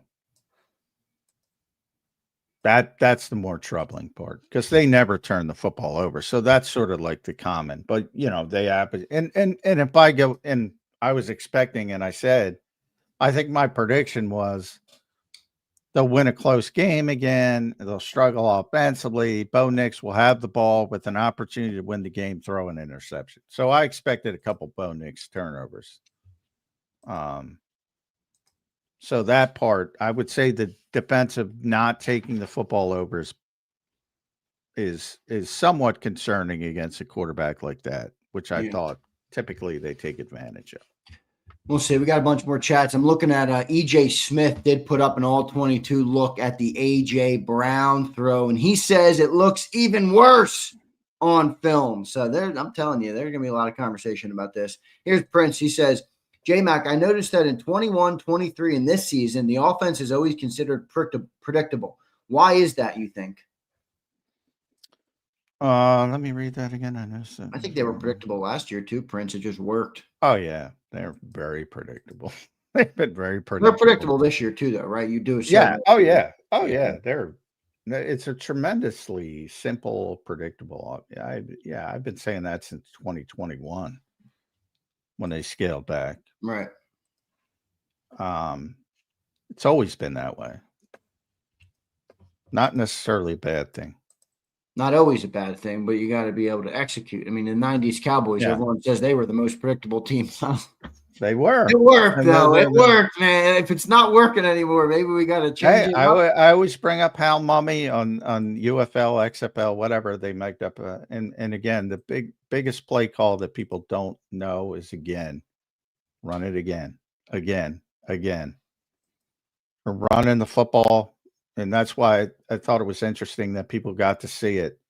Now, nobody's watching the XFL, but if they were, they got to see a team that was rolling, and the offensive coordinator was saying, again, run it until they stop it. Very predictable, but predictable doesn't necessarily mean bad. Right. Invictus says, like it or not, this is who we are on offense right now. We don't have a dominant run blocking O-line, but we want to play conservative football. Well, how do you reason with that, John? Like, how do you what's the solution to that? Because I agree with you, Invictus. It's clear the way they want to play, and it's also clear the O-line's not the same at this point in time. So how do you adjust? Like, how do you make those adjustments? How do you fit in what you're trying to do with what the reality of your situation is offensively? Sorry, I just saw Ben DiNucci calling out AJ. I do have to get off Twitter. You do. You're right. That's what I mean. You're sure you're right, right? Because there's a lot of people out there, John. I'm 150% sure I'm right. I haven't said that. But never change, man. But no. So you're telling me there is not even a 0.0001% chance that you are wrong that AJ Brown on that route. Well, again, I asked people, and by the way, I didn't mean to go back to this, but I just saw that, so I was going to ask you to repeat the question. But and yeah, I got to stop. These fucking people are driving me insane. Again, what's the end game? I think somebody gave us a super chat about that. I'd like to find it real quick. Give me the conspiracy. Give me the full-blown conspiracy. He brings a good point to it. He says, all right, so here's the conspiracy. AJ chooses to pick that play to take off relative to that statement. What other plays did he do that on? AJ's mouth was prob, not that play, and only that play he chose. I don't really know what you mean there, Carver, but I don't know if John, did you understand that? No, but I appreciate the chart because that's what I want. I want all the people that think he specifically stopped running to impact Jalen Hurts and make Jalen Hurts look bad because that's the assumption. I don't think anybody thinks that. Did he just take the play off because he's so used to not getting the ball? He never thought it was going to be there. He's used to, having to bitch about it because when the ball is supposed to be there, it's not there. And then the ball is there, he didn't get through and get the football. Okay, well, I like your definition better because I've gotten a bunch of those people. So maybe I took it too far. So I'll use okay. He took the play off because he thought he wasn't getting the football, right? why did he run the route so hard at the beginning if he was taking the play off? If you're taking the play off, you're taking the play off. I'm not getting the football. I'm going to take the play off. I'm going to run hard as hell through the double move, turn my head, and then say, I'm not getting the football. Then I'm taking the play off. Does that make sense at any level? No, it doesn't. So you're going to make a half an effort and say, oh shit, that's it. Half an effort. I'm going to do it. Balls to the walls until this point, and then I'm going to ease back on the gas to take the playoff. That's why I say, give me your conspiracy theory. Give me everybody's conspiracy theories, because they don't hold water, as most conspiracy But taking the theories play don't. off is not the right word. But did he think the ball was going another direction, and that's why he slowed up late in the route? I'm sure he thought the ball wasn't coming to him. From what he said, my assumption was he was not first in the progression, because I don't think he thought the ball was coming his way. Now, to that point, though, he didn't take off the early part of the route, which would make sense if he just wanted to take a play off, because he's like, oh, let's pretend AJ's the villain everybody wants him to be. Jalen's never going to get me the ball anyway. I think that's the presumption of the more sane people. And then you have the really off the wall people. So let's use the sane people. So he doesn't think the ball is coming his way. So he just runs hard his route, I guess, to look good on film. And then he stops when the ball's coming his way. Like, it just doesn't hold water. And then when you look at the actual play and his head turn, somebody, we're not athletes, but go outside, just run down the street if you can, and turn your head and see if you lighten up your stride, because I guarantee you lighten up your stride when you turn your head to look back. Yeah, I agree. But look, I agree with Prince also. He says, that's true. But, buddy, switch to neutral instead of just taking the foot off the gas. Which are both kind of the same thing. But to his point, coast a little bit more. I don't know, John. Maybe I'm just looking to complain about it, which I'm really not, honestly. I've been an AJ defender. I'm not an AJ hater at all. I got no problem with the comments and the lot. I really am not an AJ hater. I just didn't think it was a good look. And maybe you're right. Maybe I'm more swayed by the public opinion, which has obviously been determined at this point. The jury is done and dusted in the public. Believe me, I know I'm not winning with these morons, but Well, they're not going to change my. It's not going to change my opinion. Again, if you want to point out that some of the Tampa stuff, which I think is more about him not playing well, I think that's more relevant than that particular play. I'm blown away by some of the people that have. But again, I don't know. Some of the people in the industry, I don't know if half of them are grifting or what, for engagement. I don't know, because there's a lot of people that do that. That's where I love John. This is one of my favorite. I love a lot about you, John. This is my favorite part about you, is that you have unwavering confidence, and people it helps people believe you though, which is it's not it. I'm not saying it's unfounded. I'm just saying I love how your ability. I mean, everybody on Twitter, including a lot of film guys, are like, "This is on AJ," and you're like, "There's a 0%." Well, but not even a 1%. See, now it is on AJ. What percent? 100%. But it's on AJ for not tracking the football. That's all I'm saying. Okay. All right. I'm not saying it's not on AJ. If anybody thought that, when I say he did not track the football, that means it's on AJ. That's his job. It's not easy to pick up the football. That's why I brought up Nelson Aguilar, who was always open, but couldn't track the football consistently well. And that's why he had so many problems down the field. It's all on AJ, but I'm just saying these people that he didn't run the route. He's not hustling. That's what I'm disagreeing with. The impact of the play, if he tracked the football, it's a touchdown. Probably. Never know 100%. See, I agree with Carver here. And I agree with your analysis there, but Carver says it's more on AJ for speaking more so than tracking. Tracking was a failure, but the statement made it so that it was top of mind. I agree. He doesn't make that statement. People aren't picking on him as much. Oh, exactly. People aren't even like, they're probably, oh, shit, he didn't track the football if he didn't make that statement. Right.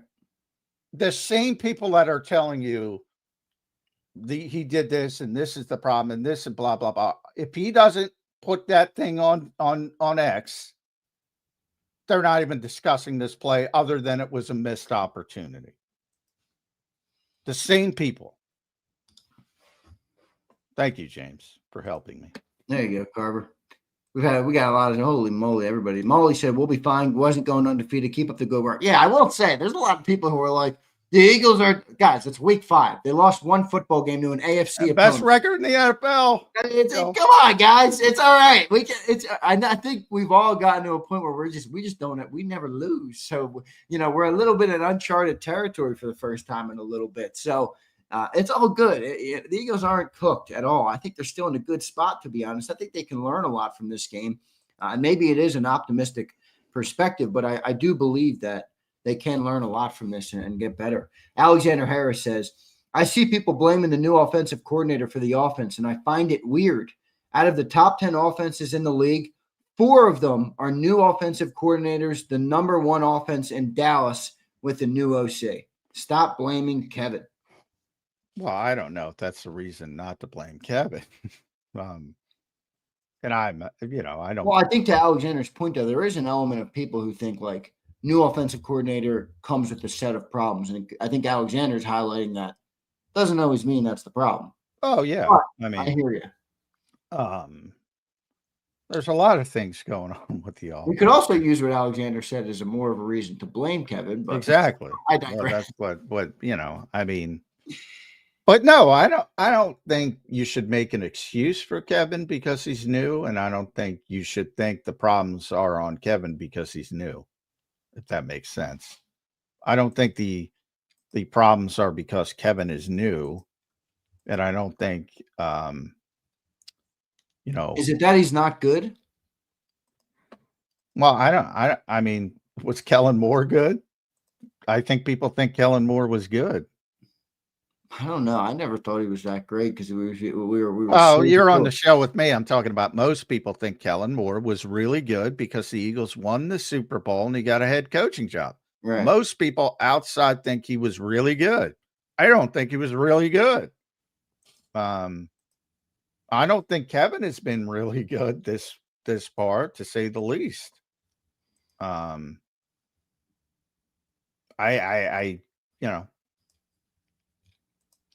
Kellen rode an historic offensive line and a historic season from the running back to a head coaching job. Yes, he did. There's no doubt about that. Same issues as I just pointed out, 31st in the league, getting up to the line of scrimmage last year, 32nd this year. That's been a Nick Sirianni problem. Because it's which is why I didn't care for his long ass explanation. I know you said it's great because that's when he. Well, I football. Well, I don't want the fucking explanation. Just fix it, dude. You're 5 years as the head coach of the team. Well, come on, man, with the same quarterback every year. I think it was good from a football wonk perspective. Yeah, football wonk. But again, I'm looking for results. Well, for the people that don't want to wonk out on it, yeah, they just want results, and they don't get results because they have the same problems through multiple offensive coordinators. So either fix it or don't, but it's something in your purview to fix if you want to fix it. And to date, they haven't wanted to fix it, as evidenced by their not fixing it, because it's something that it's something that doesn't take talent. And it's something, if they want to increase their urgency and they want to get out of the huddle, it's easily fixable. And they seem to have no urgency to do it.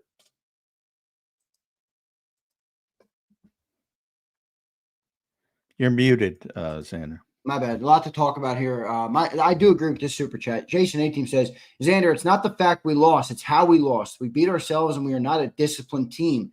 And if they don't straighten out, this is a one and done team. Obviously, they have time to get it right. I think that's fair because they haven't been disciplined early this year at all. And they did beat themselves, I think, to a certain extent. Boy, I hate the mentality beat themselves because you don't give any respect to the opposition. Well, I do agree with that. But, I mean, again, as you pointed out, the open, they listen to the outside noise and your running back gets 2 carries when you have a 2-touchdown lead. That is just what other explanation is that other than? Well, that's what I said. Well, some people have pushed back and said inside noise. But the reason why I said outside noise is because they went through this exact thing last year and they didn't waver. This which time is they why wavered. I said to you, maybe they stop believing that what they're doing is the best method, which is maybe they think the same thing. Hey, we can't win this way this year. Well, they know they had to get somewhat better, but up until this point, they always leaned on it'll get better, circumstance, yada yada yada, and it did. It would have, but I will say that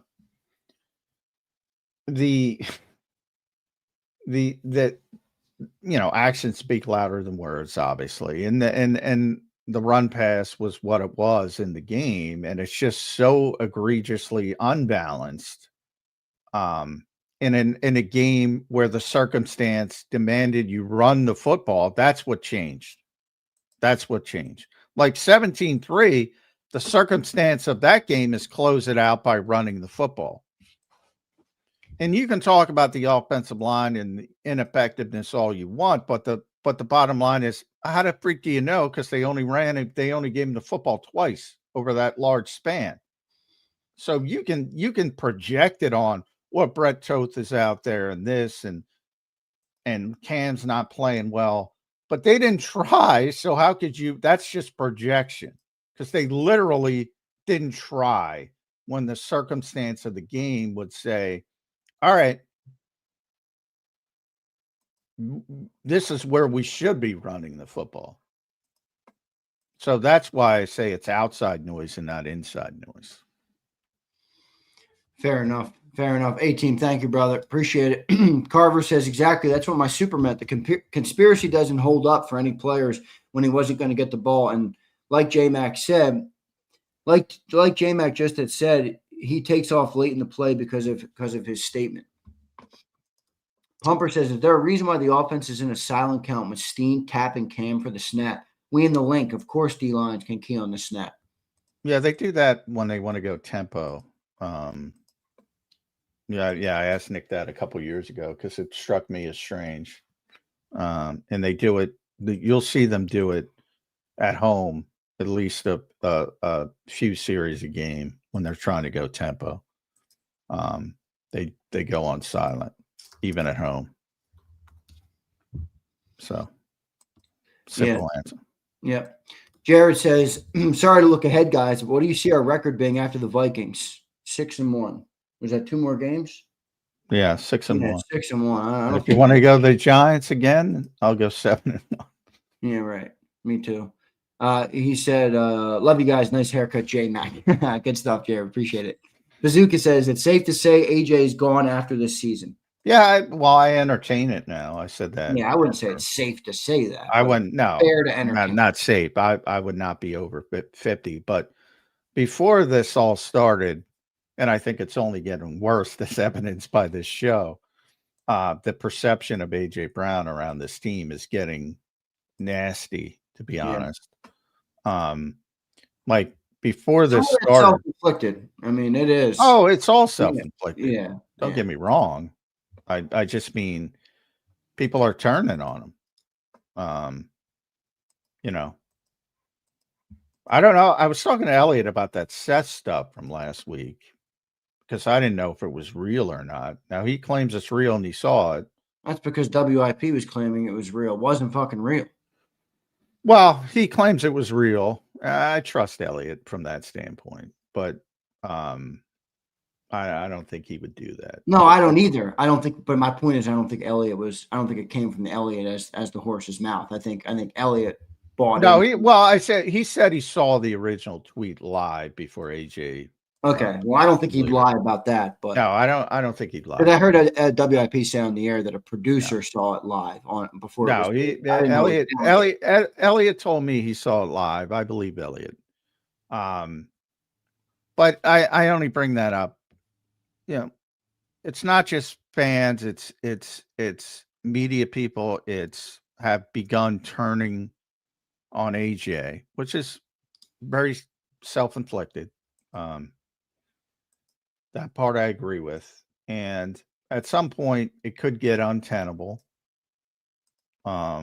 Because look, people want to blame him now. Say whatever you want, whatever you believe. Don't believe me. Believe Ben DiNucci. Believe whoever you like. I don't care. It's not going to affect me. But more people believe that he was taking that play off than believe my side of it. So perception is often greater than, not often, always greater than reality. Yeah. And so this stuff can, turn into a wildfire pretty quick. And people want to blame AJ Brown because of the way he's handled this stuff, as opposed to, say, somebody like Devontae does it more, does the same thing, but does it in a more politically correct way. And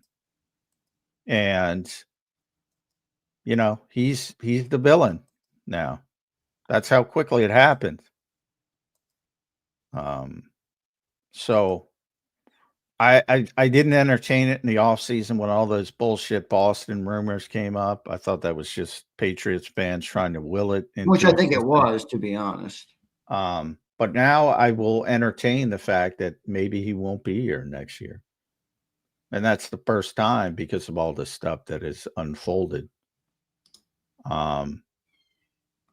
Because perception is greater than reality. Yeah, there's an old quote. My pop used to say that to me. Your perception is not my reality, but you're right. Perception does dictate still largely what people think. Dirty Air says, I love AJ, and we are privileged to have him on the team. But if we're going to call him the best wide receiver in the game, he has to start performing at that level.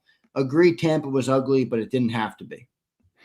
No, I thought that was one of the worst games he played as an Eagle, the Tampa game. I've never called him the best receiver in football. I've called him one of the best receivers in football. I think he still is. But yeah, I mean, that's part of the problem. You haven't been able to show it too much in this offense, and that's part of the frustration, not only of him, also Devontae. And, that's the nature of a run-first offense and the back and forth we've been having. But that seems like quaint times now. A lot of people are turning on the guy. Shocking to me, to be honest, because of what he's done for this team and this franchise. But, hey, people are fickle. And they don't want to blame the quarterback. They don't want to blame anything else. They don't want to blame this. They don't want to blame that. And he's the one who speaks out, so he's the villain. Just the way it is. Yes, it is. No doubt. Dirty, I appreciate it. Brian Pump says, why are we blaming AJ? He's dealing with arm punt hurts. Talking about taking plays off. MF for QB1 is lollygagging in the pocket and absorbing sacks. I wouldn't call it lollygagging because nobody wants to take sacks and get hit. But interesting take, Pumper, as usual. He always does. Joshua says, could have used some boring offense in the fourth quarter. Joshua! Yeah. Yeah, are you right, Joshua? Yeah. Well, it's very strange. Like I said, I always say, and you've probably heard me say this a million times, Zander, unfortunately for you, the run-pass ratio question. Tell me the score in the fourth quarter, and I'll tell you the run-pass ratio. Well, guess what? This is the first time I would have been wrong. They didn't listen to you. Yep. Which never happens. Which shows you that they went off their. Yes. Yeah. Yes. Yep. They didn't play their game. They listened to the inside and the outside noise, whatever you want to call it. All right. 2 more here from Pump. I think we got a couple more. Pump says, why don't people understand that old man Hurts is not that guy? This is 25 in the NFL. Defenses are too fast. We need 16 at the helm ASAP. Come on, Pump. AJ called him his best friend back then. Godfather to his kid. Growing apart makes sense if you're in different zip codes, but MFers see each other every day. Well, sometimes I don't know if you're married, Pumper, but do you want to work with your wife? Because I'm going to go ahead and say Pumper's not married.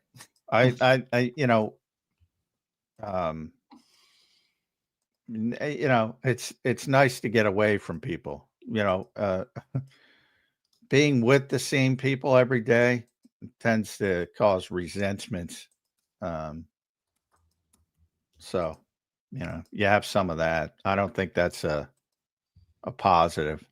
Everybody needs times away. That's why spouses don't work together. And when they do work together, they tend to have some problems, which is why COVID was such a disaster, because everybody had to work together. John, sometimes you're hilarious, which is good. All right. Kimberly says, message of the week, stay off of social media. You might be right. All right. I advocated that for every athlete. I'm now advocating that for you, John. You got to I'm much better than I used to be. I used to take like I say it all the time. Partially, you know who brings it out of you sometimes? You can guess this. Who's that? Jeff Kerr. You and Jeff will come on the show and he'll be like, "This idiot on Twitter," and then boom, John and Jeff are off ripping Twitter, ripping all the idiots. Yeah, I've said Jeff should come on, even though he's got a long day, because it'll be a fun day to hear all the wackadoos come out of the woodwork. Well, I'm excited to get Jeff on tomorrow, though. Yeah. Hopefully he gets up. It'll be a late night too, but we'll see how it shakes out. Short week, by the way. We haven't talked about it. Eagles play Thursday night. That, by the way, is good because you want to get right back on the field. Exactly. I agree 100%. If you're going to have a short week, I'd rather do it after a loss like this, no doubt. Roll Philly one more time says, here we go, 2 more. Jalen was low on the blame list for me, and he still took accountability and blame for the offense. Wish everyone was like that, the OC and others. Well, that's part of being a quarterback, though. I mean, that's the job description. I say it all the time. That's the cliche in the NFL. When there's success, it's we. When there's non-success, it's me at the quarterback position. That's the job description. And he did take accountability, and he should take accountability. Sometimes he hasn't, which is a problem. But yes, yesterday he did. And that's just part of the gig, man. Every quarterback, not just Jalen Hurts. And he's followed up and said, so blame the quarterback for doing what he was asked? Joke. I kind of agree. Brody says, damn, remember when we had 3 Batmans? Things change fast. Well, speaking of that point, Brody, and I want to go to a different way, but I'm going to use what you said as the catalyst for it. I do believe this team is missing their veterans right now a little bit, right? When there's unsteady waters, no BG. I know everybody got mad at Brandon Graham last year, but sometimes the veterans are speaking some truth. BG, Lane obviously still here, but no Fletcher, no BG. I don't know, man. Maybe this team could use some more. They're a young team. I don't know if you think anything about that, but I think the loss of Kelsey, BG, and some of those guys might be. Yeah, I mean, Slay. Slay's a big one. Sweaty, even. Man, could we use Josh Sweat right now? No doubt. Use Bryce Huff. Now, by the way, 3 sacks already this year. Azeez Ojulari, he wouldn't have worked here, but he wouldn't. I get that. Azeez played pretty well, I think, which I mentioned earlier in the show. I think he did. He had a good first half too. Yeah. So that was a positive. Little positives, but getting back on the field quickly, I think helps. What I was looking before is familiarity breeds contempt, which is obviously a cliche, but people talk, well, they see each other every day. They should love each other. They should get closer. That's not how it works. And yeah, they're not as close. And he is the godfather to AJ's daughter. And they were very close, and they're not as close. Doesn't mean you can't have a good business relationship. And if that continues to go in a negative direction, Yeah, that's just another example of why I will entertain that maybe he's not going to be there next year. Fair enough. Johnny Mac, 8 minutes left in the show today. One more super. Josh says, we tried it. Let's go back to boring and repeat. Joshua, I'm going to have to shut my mouth because I was calling for more balance. I don't know, man. Maybe just be ugly. John, what's the takeaway, man? All right, we're 2-hour show deep here. We're not 24 hours yet removed, but we're getting close to 24 hours removed. If you're the Birds, you're turning the page quick. I saw you put up a video in the locker room or a picture from the locker room. They were already prepping and recovering their bodies in those big massage things or whatever. I gotta get one of those things, man. Yeah. Just put your legs in there. Exactly what I said. Like, yeah, I sit in that chair all day. That thing might help me, decompress a little bit. Not quite playing a football game, but I digress. What's the takeaway though here, John, for this team and moving forward? What does it look like? What's the aspiration? For them, you're trying to reach the standard. You're trying to reach the offensive identity, whatever it is in your head that equals success. Where do they go from here, John? Well, I'll go to Jalen Hurts, who shut me down at his press conference, which is fine. But I was trying to get him to talk about losing for the first time in a year, which, he shut me down. But, but he often says there are no losses unless you don't learn from it, basically paraphrasing. And as long as you learn from this, I think it could be a good thing. And by that, I mean the coaching staff, just stop listening to that. Yeah, and they say they don't. But again, actions speak louder than words. And 46-9, 17-3 lead, and you're not handing the ball off to Saquon Barkley. Don't give me the bullshit that you weren't listening to outside voices. Or if you want to say inside voices, because people want to make the villain, whatever. They're listening to somebody that isn't in the purview of game planning and trying to get over the finish line. And the second part of that is the small margin of error they've been living. I gave you that stat yesterday on the post-game show. There was one other team since 1940 that started 4-0. And was outgained in every game they won. One team, and that's what the Eagles were through 4 weeks. So they weren't playing good football. They were just, we talked about it ad nauseum, blocked field goal to win a game. How many times do you see that happen? Walk-off touchdown field goal block. Block punt to set the tone in Tampa Bay, touchdown. You're probably not going to see that again this year. Drop passes from CD Lamb. I wouldn't count on that. Drop pass by Travis Kelce at the goal line. I wouldn't count on that. You're living on that razor thin margin. And they had it again yesterday.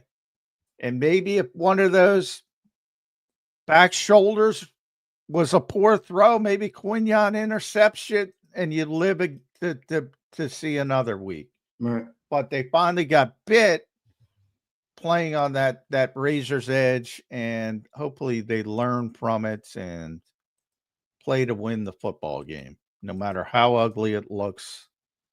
And I think they'll win a lot of games if they just play the way they had been playing until they decided to wake up one day and say, hey, let's prove we can throw the ball this week. That's a bad way to go into a football game. And that's the way they went into this game. No matter how much they deny it, no matter what the reason was, that's the way they came into this game. And that's not how you game plan in the NFL. No doubt. A lot of good conversation today. Appreciate everybody for being here today. We got a couple minutes left. John, you said something a little earlier in the show that I want to go back to real quick here to close it out. All right. And I don't know. You can completely shut me down. And if that's necessary, I want you to do it. You use the word aloof talking about Jalen Hurts. Aloof, I think, means unfriendly, basically. Unfriendly, uninvolved. Is I'm that saying fair? That's how people perceive him. Well, do you think that has anything to do with some of the offensive disconnect that seems to be evident on the Eagles right now? Yes, 100%. Carson Wentz without the religion. It's ironic how things come back. Some of the same Wentz without the religion. Some of the same disconnects are in that locker room. Distant. One of the things when Carson left, by the way, good job by Carson when that game last. Yeah, A hell of a throw. Every once in a while, Carson Wentz pulls out an unbelievable throw that like 4 people in the world can do out of his ass. He did that at the end of the game yesterday. But his whole thing with Carson was people didn't think he was approachable, didn't think he was inclusive. A lot of it was based on religion, which is not the issue here. And that the thought was you had this core group that was very religious and looked at others as sort of outsiders, detached, withdrawn, reserved, not willing. And when he left, you have a lot of that bullshit as he's going out the door. When he left, if you remember, there was this whole narrative for about a year that no matter who the Eagles would bring in, whether it's the 53rd guy on the roster, whether it was a defensive player as a free agent, Jalen Hurts would text them and contact him. I don't know if you remember that. It was like a big thing. Oh, has Jalen contacted you? And he was so inclusive and he included everybody. Now you're hearing the exact opposite. And that's why I bring up the Carson comparison. And he ain't texting the 53rd guy on the roster anymore. And some people blame his agency and Clutch and those people because he's become this superstar. And they evidently make a lot of demands of the organization. It's changed. It's changed. Carson Wentz without the religion. That is maybe I shouldn't have went that far because that is tough to hear. I'm not going to lie to you. I think I know what you mean. I'm sure some people will hear that and take it the wrong way, but I'm pretty sure I know what you mean. I just mean a bunch of people think he's distant. A bunch of people don't think he's inclusive. A bunch of people think he's detached. A bunch of people think he's withdrawn. A bunch of people think he keeps to himself. That's what I mean. I'm saying what I mean. If you want your gossip, there's your gossip. It's good gossip right there, no doubt. Johnny Mac, final thoughts on the show today. Eagles drop a game, 4-1. The first loss of the 2025 campaign. First loss since December 22nd last year when Jalen did not miss. First loss with Jalen starting and finishing a game since week 4 last year when the Eagles played the Bucs. Your final thoughts here, John, on the Birds 365 today. All is not lost. Everything will be fine. Everybody doesn't have to get along as long as you have a capable business relationship and as long as you handle your job in the office. Everything is fine. The New York Giants will be the solve for any ailments. You'll get to see, Jalen. That'll be an interesting week, probably. I doubt Minnesota would go back to J.J. McCarthy, so you're probably going to see Jalen Hurts against Carson Wentz in a few weeks, and then the Giants again. It's an easy portion of the schedule on paper. It'll all be fine. You can move back from the ledge. They're still one of the best teams in football. But hopefully the coaching staff learned something from this. Don't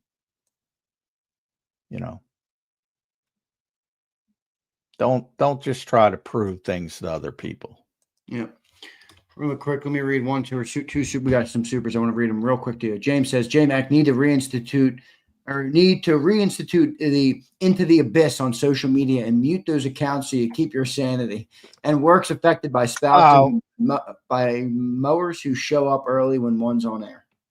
Yeah, well, that too. But I do have the window open too because it's nice out for about 10. So luckily, no mowers. But I think I had a mower. yeah, I mean, I mute so many people on social media, but when it comes to people in the industry, I don't mute them. I'm more frustrated at them today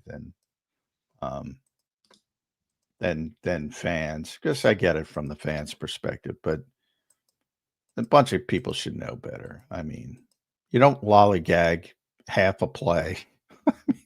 What is, if you're going to take a play off, you take a play off.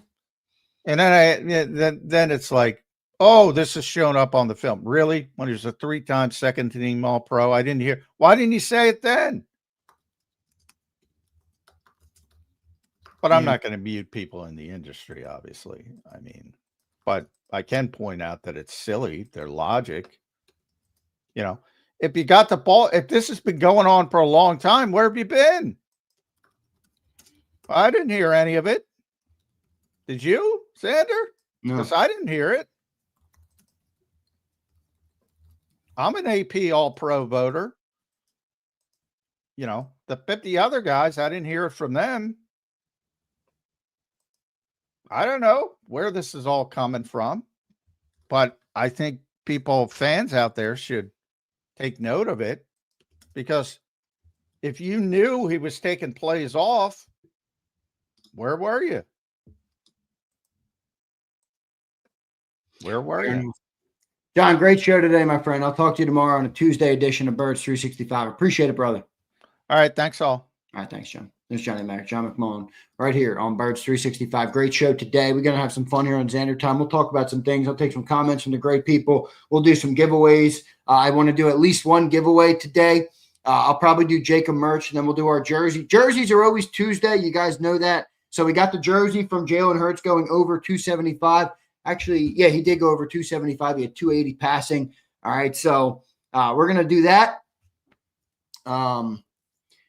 We're going to do that, and we'll do some more. I'll take some more super chats. I couldn't get them all today. You guys absolutely killed it in super chats today. So major thanks to everybody for the contributions to the show today. I always say those help us a lot more than you guys think. So I do appreciate very much when you guys send them. So thank you very much today. I'll make sure I read all the rest of it. Guys, how about that comment? Holy shit. I know you guys don't want to hear that. I know some of you aren't going to be happy about that, but that will be going viral to some extent, I would guess. Jalen Hurts is Carson Wentz without the religion. Ugh. What do you guys think of that comment?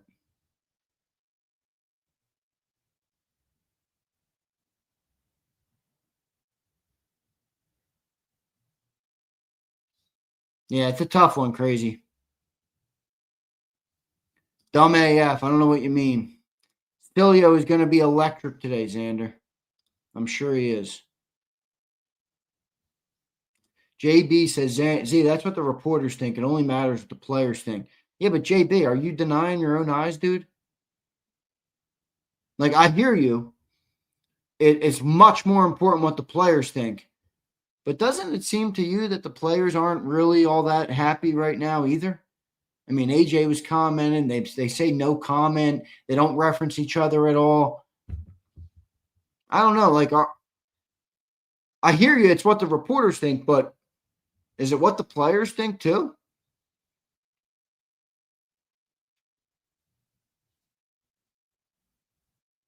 I know, Big Trag. You're right about that. Nobody knows. I'm speculating. But Big Trag, it is fair to say the reporters have more of a look than we do.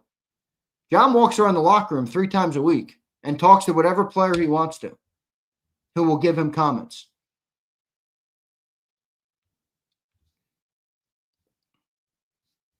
I know what he meant, Holly. Holly said John means religion was the reason with Carson, but not with Jalen. It's not the reason with Jalen, but he was saying it from people failed to relate to Carson Wentz because he used religion as such a big point, that it made it tough to make a locker room of men who have different backgrounds, different beliefs, different races, different religions, different creeds, different everything. and made it hard to all be bought in. Take the religion out of it, decipher it as you must. Jalen is removed from some of his teammates. Aloof, that's what the word aloof means. John doesn't speak out of line a lot. All right, John's very intentional about what he says.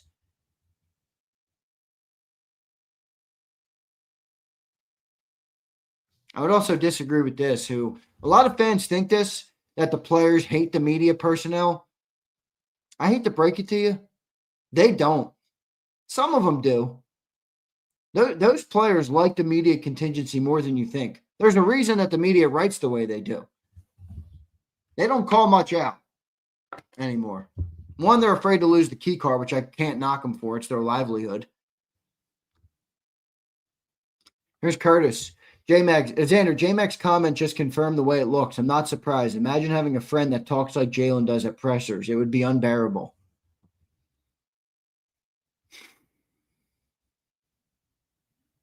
Yeah, I don't know what to make of it, man. Here's Little Rat Company. What's up, brother? Zander, we got to balance our offense. I'm new here. I just subbed. Thank you, dude. Appreciate it, man. Love our new members. If you're new, hit that subscribe button like Little Rat Company. Little Rat, because you're new here, I'm going to explain to you what you're going to get. All right? We are not a fan zone. We are not a hater zone. We talk about football, the good, the bad, the ugly, the indifferent.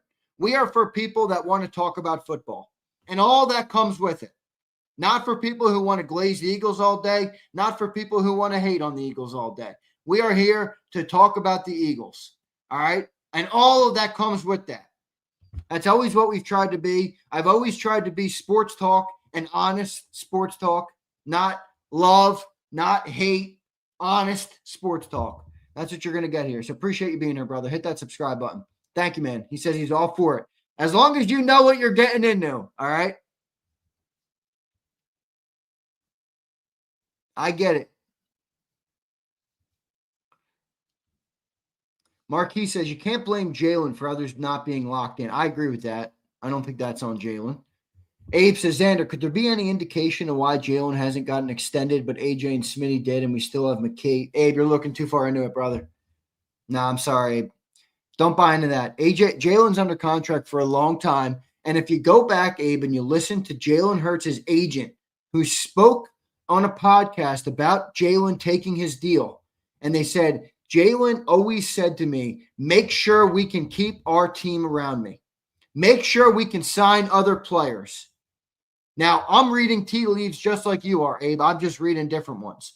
And I'm seeing, I don't think Jalen wanted to jump into another deal right away. I think he knows he's under contract. He knows he's gotten paid. He knows he's got plenty of time left. He has a no trade clause in his contract. I don't think it has anything to do with the team not wanting to have Jalen Hurts as their starting quarterback, honestly. And if that changes, Abe, I'll be up here and I'll tell you I think it's changed. I don't think that's changed.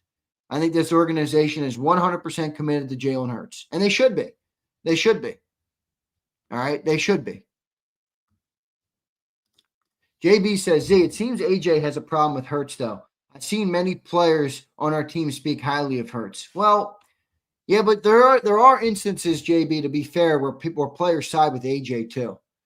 And I heard from more places than just John McMullen last week that locker room agrees more with AJ Brown than people think. That was not just John who told me that. John said that on this show. John said that off the record to me, and other people who have also said that to me. Make of it what you will. Bob Lang is probably flipping out. You're probably right.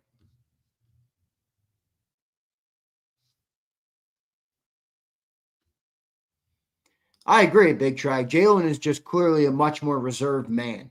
He is. And look, that's the Saban school. You know, don't give the media shit. You know?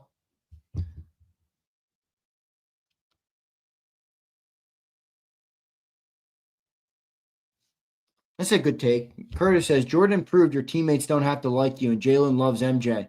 I'm not concerned about that part. Maybe you're right, Curtis. But also, Curtis, I push back and say this. And I'm not pushing back on your premise. I think your premise is correct. But the part I would push back on is should Jalen assume he's in Jordan territory? When you're Jordan, it works. And teammates don't have to like you. I think Jalen's had a great career thus far, but are we sure we want to alienate teammates? Because I don't know why. I don't know why. I don't know. I think that's a complex, honestly, a complex topic. I'm open to all comments on it. Philly Don says, Xander, until these players put their egos aside and start communicating on the sideline and respect each other's opinion, this team will continue to digress. Marquise says, so Hurts is Jordan and AJ is Pippen. Marquise, I like Jalen Hurts. Let's not get carried away.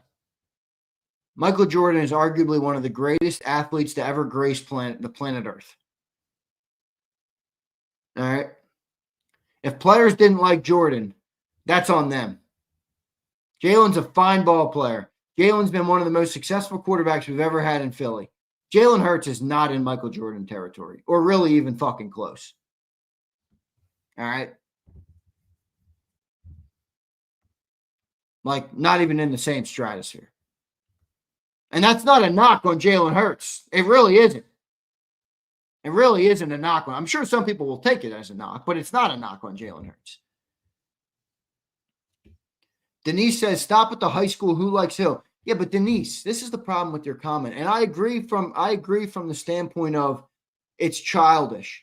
But Denise, we also can't take the human element out of this game. They're grown men, and they're all in the same locker room, and they're all fighting for the same goal. If they don't have any sort of desire or inkling to play for the man next to them and desire to achieve the common goal, there's going to be a sort of disconnect that could derail a season. Let's not downplay that like it's nothing. We've seen human elements derail seasons before. Would not be the first time, and it won't be the last time. And we're certainly not the only team in the league that has these issues. So, I agree, it's high schoolish, but some of it's still reality. Some of it is still reality. James, I want to thank you today, man. James Carver with all the super chats. James, love you, brother. Thank you, my man. Look at Colton. You can't reason with somebody like this. Colton says, you're right, Xander. It took Jalen less time to win a championship than it did Jordan. All right, Colton. You're right, Colton. Jalen Hurts is more rare than Michael Jordan. Come on, dude. Be fucking real. Have the conversation, but be honest. You're right. Jalen Hurts is more talented and has more of a chance to be Michael Jordan than Michael Jordan because he won a Super Bowl faster than Michael won a championship. I mean, come on, dude. Colton, that's one of the dumbest comments I've ever read. Prince says, I don't know. I see Jalen talking to players during the game. I see it differently. Isn't he hanging out outside the facility? As long as we perform during the game. I agree, Prince, but Prince, here's the problem. Are we reaching the territory where it is now affecting the field? It is now affecting the field. Because I agree. I don't think any of this shit should matter as long as they're able to perform. But the running game's not working. The offensive line doesn't look the same. We won 4 games at the start of the year with the help of the defense and the special teams. Is it getting to a point where it is impacting the product on the field? Prince, let's call a spade. Prince, you're always honest in here, and I appreciate you for it. Does this offense look good? You know? So is it impacting the field? I can't confirm that, but I don't think it's crazy to say or to imply it might be there. Prince says, is that Jalen? No, I don't think it's Jalen, Prince, but at the end of the day, Prince, the quarterback's got to take some accountability, right? You were talking about accountability a lot, you know?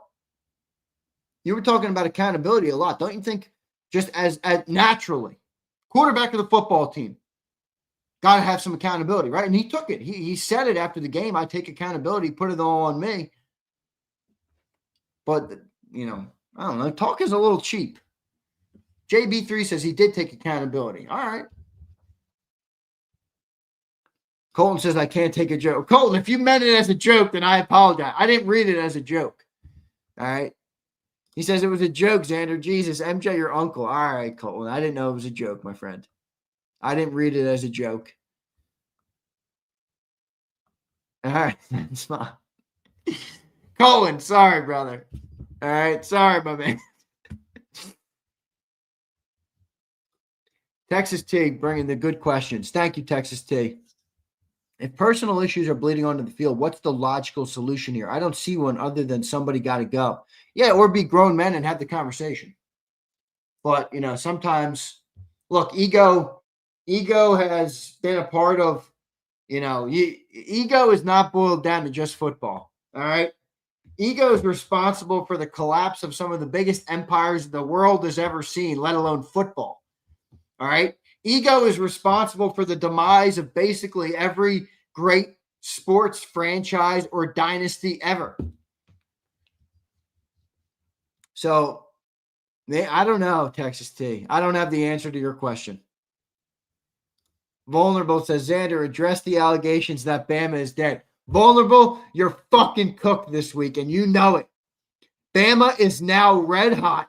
Ty Simpson looks like the best quarterback in college football. We're coming off W's over Georgia and a tough Vanderbilt team that's gotten better. And now your Missouri team is fucking cooked. Vitality, for those who don't know, Vitality is my resident Missouri fan. And Alabama plays Missouri this weekend. The number 14 ranked Missouri. Y'all are cooked. Ty Simpson is red hot. Ty Simpson looked good, man. All right. Deshae says they're not better than them. Oh, Deshae, now I get it. Deshae's been saying trade AJ and sell out for Jeremiah Smith. Now I get it. Deshae, you're an Ohio State guy. I got it. Deshae, by the way, thanks for becoming a member, big dog. I know we were joking about it for a while. Thank you, bro. Appreciate your support of the channel. One of our best here, all right? I'll give you Ty Z. Thanks, Kimberly. Let's give a clap for Kimberly, guys. She was on the postgame last night. She was great. She was great. I hit you up, Kimberly. I sent you a message after to thank you for coming on. Xander, how do you think Sills will rationalize the Bills loss? I have no idea. All good, Big Z. We're all on tilt right now. We haven't lost with the starting quarterback in over a year. It's true, dude. None of us know how to act, man. None of us know how to act. Look, I think the real thing to address here isn't the loss as in week 5. I think it's more about overall this team doesn't look like they're a team built to win and go the distance yet this year. Offensive line doesn't look the same. Running back doesn't look the same. Passing game has been sporadic. They haven't been able to find balance in any realm. So I think more about, okay, we lost the game. Who cares? It's week 5. Guys, you lose a game to an AFC team. Like at the end of the day, anybody that's selling you that, oh my God, it's time to fucking cry and weep and the team is cooked is just, they're not in it. They're not thinking about it properly. And it's week 5. You lost the game. I know we haven't lost in a while, but we lost the game, guys. Welcome to the rest of the league. Everybody loses games. Everybody. So it's okay. It's not the end of the world. I think there are some bigger issues, though, that we got to fix, you know? Here's Money Mitch. What's up, Money? Yo, Z, you think Saquon getting banged up early deterred us from running? He got really slowed and missed 5-8. That's a good point. That's it. Money Mitch. I should have brought that up to John today. Money Mitch, that's a good point because there was that drive when Saquon got up. He was clearly banged up a little bit.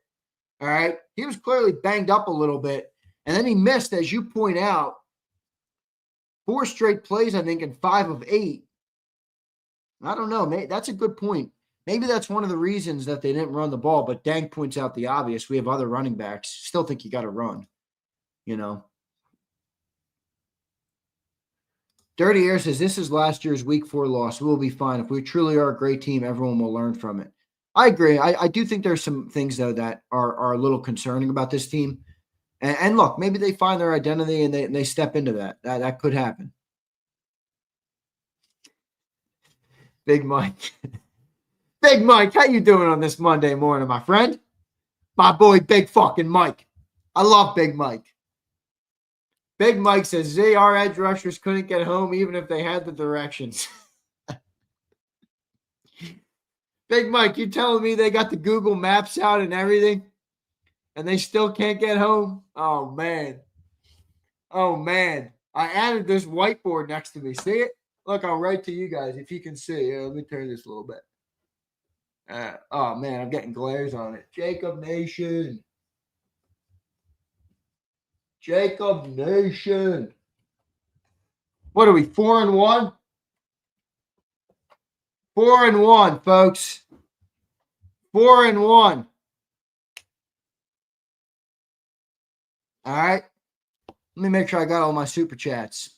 Stay focused. What's up, brother? Jalen plays like he only trusts himself in big moments and not his teammates. I think that's fair, but part of that is built in because he's been so good his entire life at running around everybody. Most quarterbacks when they get in crunch time, stay focused. Like, I don't know, use somebody today. Use Tom Brady. Like those guys had when they get in tight moments, they have no choice. They have to throw the ball to a player. They have to trust them. They have literally no choice. For a lot of Jalen's career, he's been able to run around people, especially in crunch time moments. Okay, nothing's there. Run, first down, boom, move the sticks. And he's been really successful at it. Ahmad Hardy, $20 super chat from Vitality. This dude spends $20 to talk shit on me. I'll tell you what. That's the running back there, right? Yeah, the running back from Missouri. You spend $20 to talk some shit, Vitality. I love you and I respect you. Y'all are fucking cooked this weekend. Vulnerable. Bama got their loss out of the way early. They are now finding their stride. Kalen DeBoer is solidifying himself as a perennial SEC coach with 2 wins now over Kirby Smart. Another win last week over Vandy. Avenged the loss from last year. Ty Simpson looks like he has a cannon strapped to his shoulder. You're cooked. And Ahmad Hardy is cooked too. He says you'll be seeing him in your sleep, and go Birds. Go Birds. I won't be seeing shit in my sleep other than a Bama dub. Xander, who picks the pictures on the thumbnails? Me, Deshae, you got a fucking problem? What do you, Deshae, what do you become a member and think you can run this place now? Money Mitch, you're damn right you gave Missouri the wrong quarterback. I assume you're a Penn State fan. Oh, I watched that game start to finish. Where's my exactly dirty air? I was thinking the same thing. All right. Thinking the same thing. Jeff Kerr bailed on us because Penn State lost. Yeah, the Sooners, we got the Sooners soon, Dank. Let me look. I still can't believe Johnny Mack used the word aloof. Aloof. Scooby-Doo says, don't confuse me with him. Now, I know who you are. You're Deshae with the Y. D-Y Shea, right? And then Deshae, we got Deshae. I know Deshae. So you got 2 of you, all right? Just don't change your – if you change your profile picture, we're fucked. All right? Don't change the profile picture. Kimberly got a thumbnail. I actually didn't make that one. That one wasn't me. Where's Deshae? Did he ever comment back to the thumbnail shit? Mullen says it's all love, but it's respectful hate between you and I this week. That's fine. I'll talk my shit. Ty Simpson will shred your crappy defense. All right.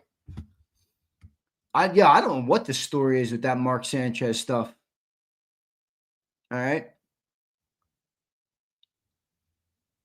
Had to change my name so Z knows who I am. HKP, I'm never forgetting you. Now, Kerr will be on tomorrow. Look, that's a Penn State guy. He's got Saquon in a Penn State jersey. Jeff will be on tomorrow, and he'll have to answer for losing to 0-4 head coachless UCLA.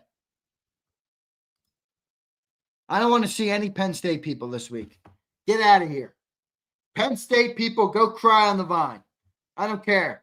I don't want to hear about your team. I don't want to hear about your coach. I don't want to hear about your shitty quarterback. I don't want to hear about any of it. Penn State stinks. Thank you. November 15th, Alabama at OU. That's going to be good. Yeah, I know, A-Team. I don't really get it. Dank, I know you're a Sooner fan. That's good stuff. That's going to be a good matchup in November. I see Smitty on it, which tells me Sills will destroy AJ. What did I put for Sills today? I don't know. Sometimes after the game, I just kind of pull what's there, you know. There's not that many picks after the game. I got Smitty and Saquon, and then I got Jalen and Bo Nix on for Sills today. All right. YouTube is always changing things. I got to turn the air on, folks. It's getting hot in this place. I got to turn on my window unit. I think I'm going to do a giveaway today. We got a lot of love in Super Chats today. Whoa, that's a little loud. Can you guys hear that? Can you hear that?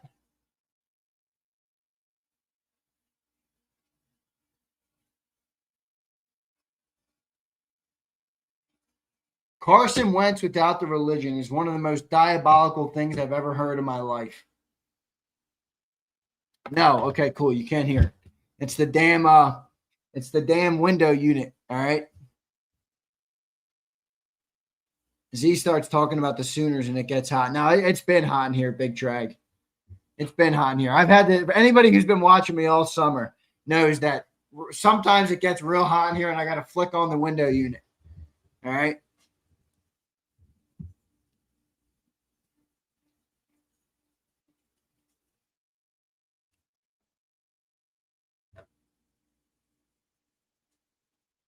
All right, dude, that thing is loud.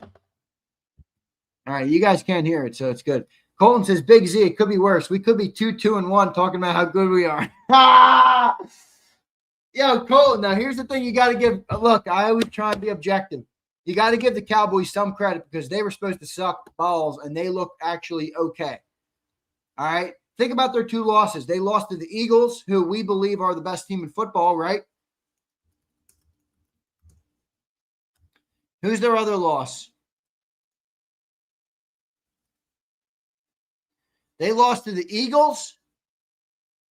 Oh, the Bears. That's a bad loss. Xander, would you say J-Mac is aloof or Cilio is aloof? Cilio is not aloof. Aloof means like, let me look up the definition. Let's do it together. Here we go. Let's share it with the great people of JAKIB Nation. Aloof. Here it is. For the grammar honks out there, I kind of knew what it meant when John said it, but I had looking it up now. Looks like I was right. All right. Aloof means not friendly or forthcoming, cool and distant, conspicuously uninvolved and uninterested, typically through distaste. That's what aloof means.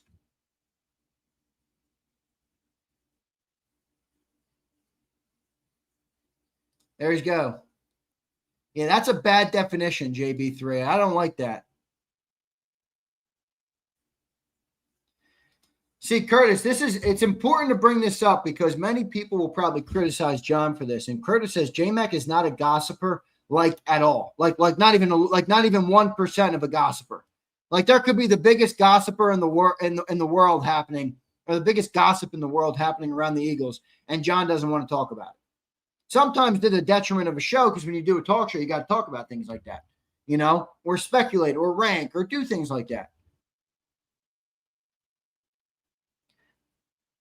And he likes AJ so much, he has such a high opinion on him. He dropped team gossip to defend him. Maybe, Curtis.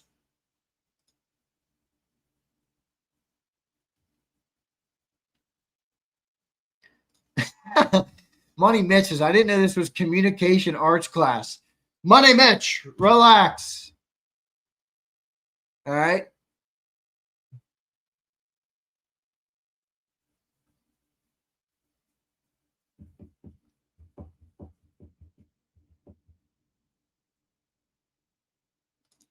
Xander, J-Mac loves AJ so much that he dropped gossip on the whole team to defend him.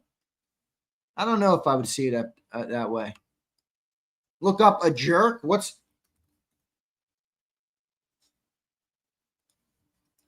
you trolling me? You're trolling me. Any positives to take away, Xander? Good question. Positives for me would be Ojulari looked okay for a half. Devontae Smith got involved.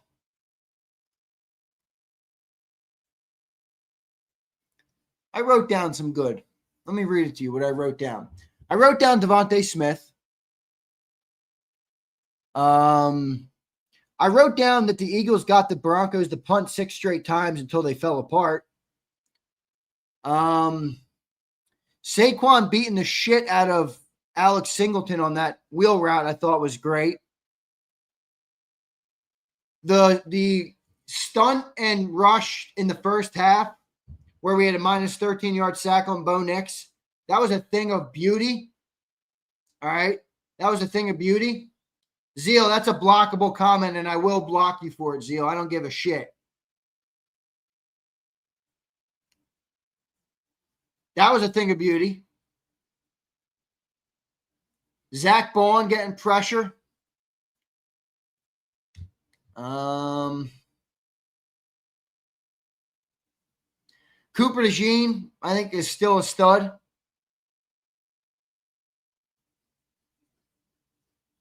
I don't know. Anything else? Ringo is okay.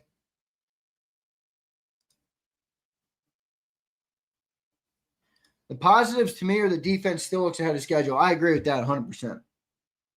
Roll Philly Dogs becomes a member. Thank you, brother. We're going to do a giveaway today of JAKIB merch, all right? And then we'll do a jersey tomorrow. So make sure everybody's here tomorrow for Xander time on Birds 365. We're going to do a jersey giveaway.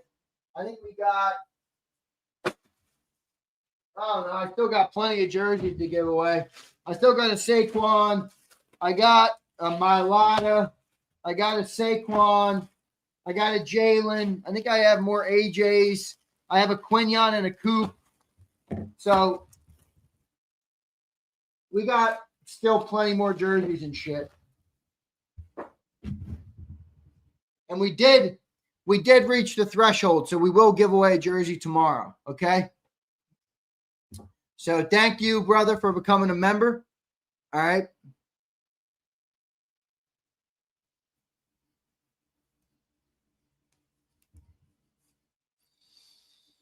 But who knows? All right, we lose the game. Does everybody feel all right? We lost the game. It kind of does it.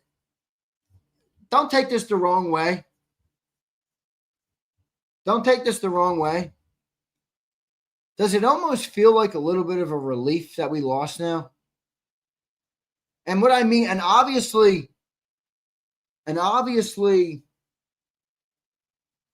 I don't mean I'm happy we lost. I'm saying when you win so many times, sometimes it's harder to address what you have to fix.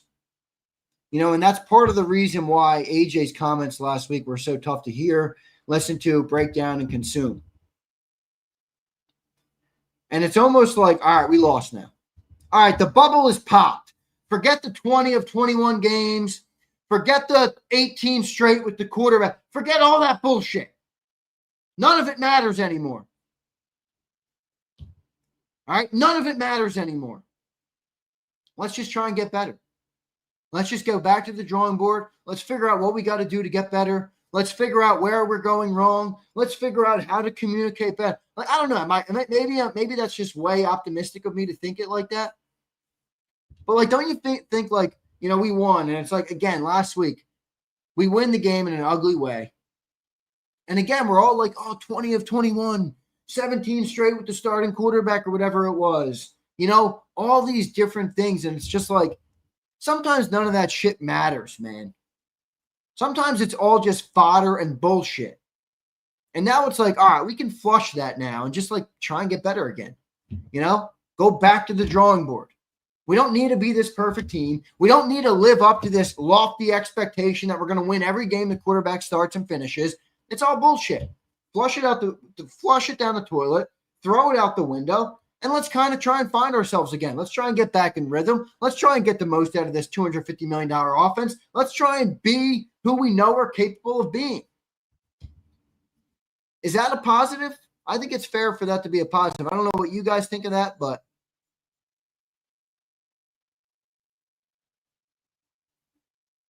yeah, but one loss not going to – dude, it's a week 5 loss versus an AFC team. Let's not overstate this, all right?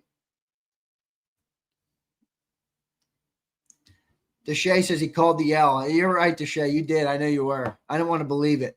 Deshae, I also want to thank you for this comment because I do appreciate it because I care about this stuff, man. And some people might think I'm, I don't know, a sales guy. I'm really not. I care about my people. Deshae says, you're the man, Zander. No other YouTube channel looks out for the viewers like you do. Much respect. Deshae, I appreciate that, man. I really do try and make an environment where people can listen, talk, debate, go back and forth.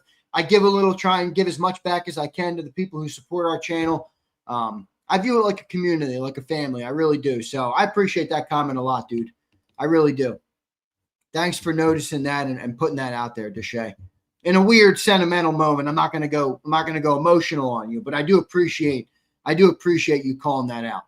So thanks, bro. All right. I think I got some more supers I still got to read. Komu Dose. What's up, dude? This might be a wild take, but I think teams have caught on to Jeff Stoutland's run schemes. He is in charge of designing the run game.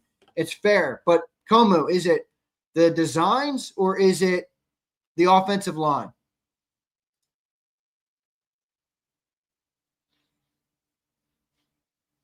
Is it that or is it the offensive line who's been struggling this year? Hasn't been as dominant, and when your offensive line is not as dominant, yeah, you're damn right. The schemes don't look as good.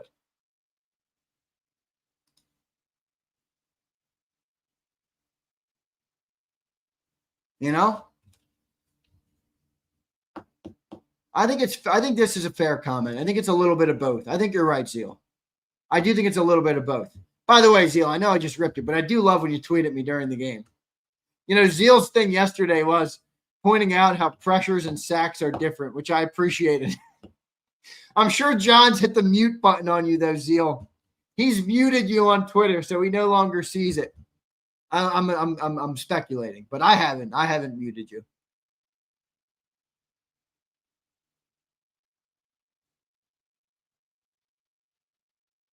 John Bryan says John's just as emotional as I don't know about that. I don't know about that. All right. Dank, I certainly agree with this. You always want to be playing your best ball at the end of the year, 100%. We really, honestly, guys, if we came out yesterday and it looked perfect and they dominated offensively and they dominated defensively and they ran the ball and passed the ball with a perfect balance and we destroyed them yesterday, like what would we get out of that? Might be peaking too soon. Like it wouldn't really. In a way, this loss gets us more in the long run than that would. At least in my opinion, it does. In order to get to that point, you might have to go through these losses now. Curtis says, I don't know if I will get hate, but I'm worried that we aren't capable of beating anyone's A game right now. I know your opponent doesn't always have their A game. I get that, and it's early. And I think we're still finding ourselves, man. Curtis, where I do agree with you is I don't think we've found anywhere close to what it looks like for us to play our A game. Certainly not this year, you know?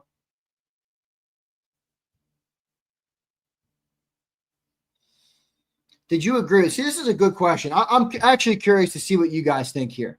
Fan of the Batman says, did you agree with Bond's late hit? Are you talking about the call? I assume you're talking about the flag. Do I agree with the flag being thrown? I assume that's what you're asking. First off, what did you guys think of the flag there? Because I'll say this. I'm just going to be 100% honest. I'm going to be 100% honest. Do I think the flag should have been thrown? Probably not. But I'll say this. When I watched it in real time, in the moment, okay, I'm watching the game. I saw the running back go or the player go down, and I saw Bond come in. And in the moment, before the flag was even thrown, I said, fuck. Immediately. I said fuck. Now, was I upset that the flag was thrown? Absolutely, I was. Would it be 100% truthful for me to say it was a completely egregious call? I don't know if that's fair to say. Now, I'm sure there will be people, look, and ZM, I agree. This is where I think the gray area comes in. Dude was fighting for yardage and ball went to stop. I agree. I don't really think the flag should have been thrown. All I'm saying is it wasn't, to me, so bad that it was like, whoa, why'd they throw a flag? Like, in the moment, I said, uh-oh, fuck. Like I just said.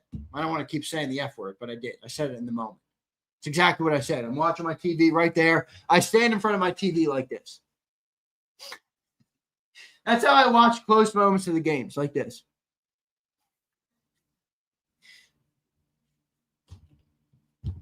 So I don't know.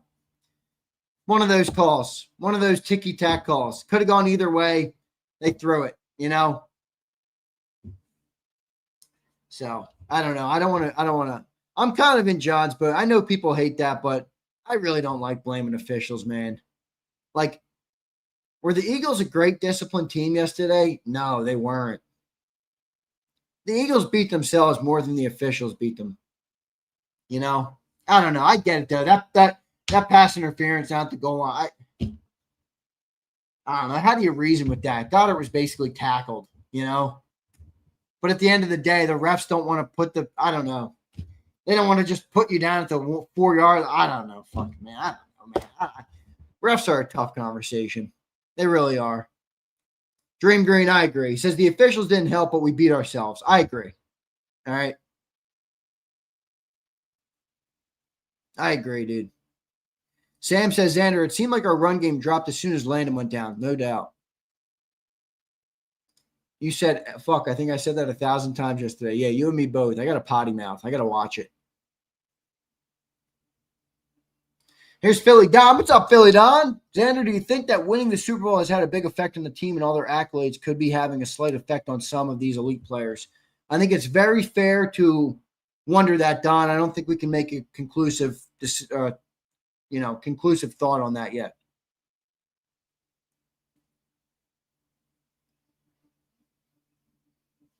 Yeah, I don't really get the intentional grounding thing. I don't know what to make of that play there. It was weird. You're right. They used review on that, not on the others. I don't know. Is there a weird rule about grounding? Who the fuck knows, man? The NFL's got to clarify that stuff more. If you're going to have somebody pick up a flag, you got to have clear on what's picked up and what's not. Does a receiver have to be 5 yards within the ball? Like, what is the rule? I don't even think anybody really knows what the rule is. I think it's just like a gray area. And the officials have some sort of subjective, whether they want to call it or not. And obviously you're going to have people who agree and people who don't agree whenever you have that. I don't know, man. Dank says, saw the play again. Baum was late. He was a little late, Dank. He was late. I agree, Dank.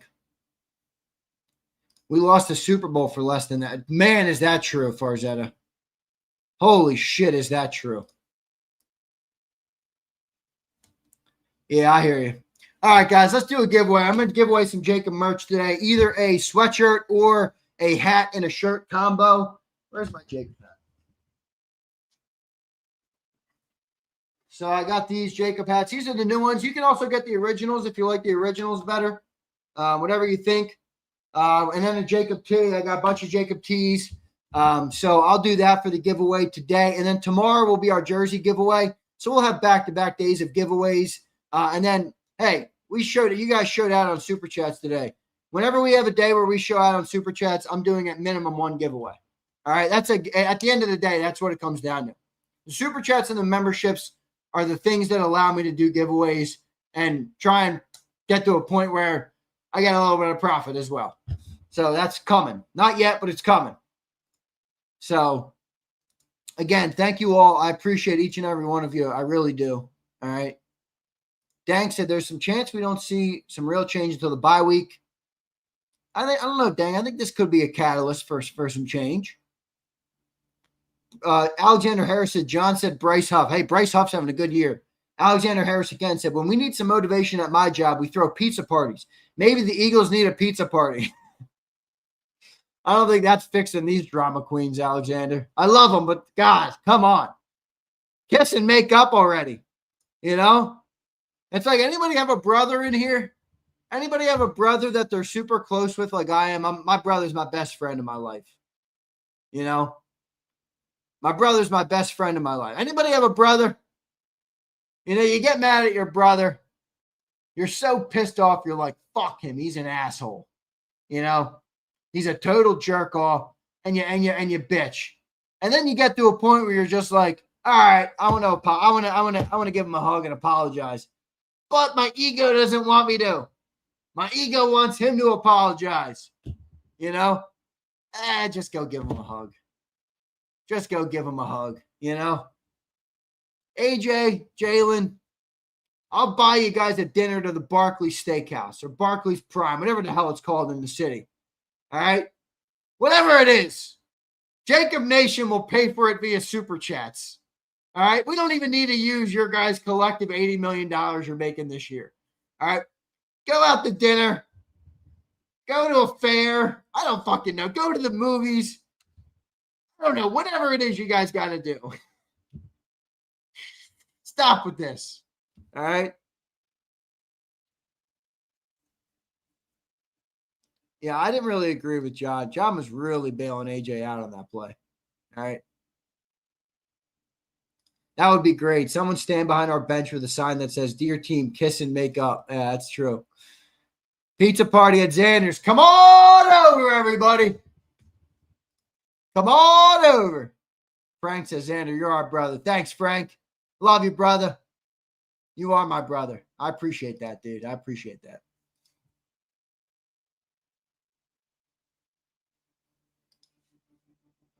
Good stuff. All right, let me pull the member list. I hope the Shea Shavers wins today. That's honestly who I hope wins today. Deshay, I'm not sure if you're still in here, but I hope Deshay wins today. Every day I have a preferred winner. Doesn't always happen that way. I also got to run because I got to make some posts.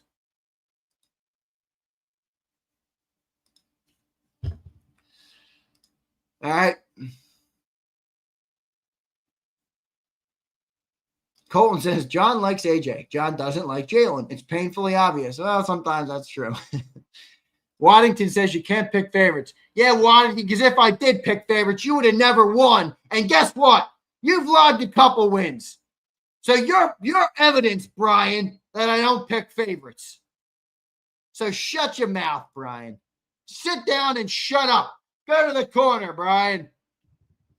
Go to the Joe Webster says Bob called J-Mac yet. No, not until I put up the post that says Carson Wentz without the religion. Woo! Woo! That's a tough comment. That is a tough comment. There's just no doubt about it. There's no other way to slice it, folks. It's a tough comment. All right? It truly is a tough comment. All right, let me sort my members.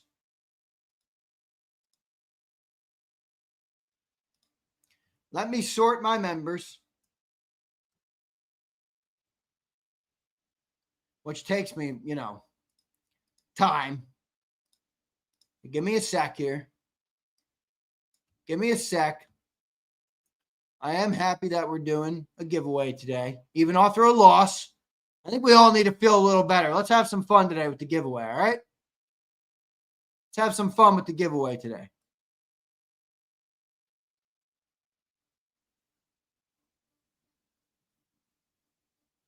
It's weird. It's like unprecedented. Like, we don't lose a lot in Philly. Like, being an Eagles fan has been so fun for the last year. And it still is fun. Don't get me wrong. I'm just saying. It's interesting because it's like we're kind of in uncharted territory,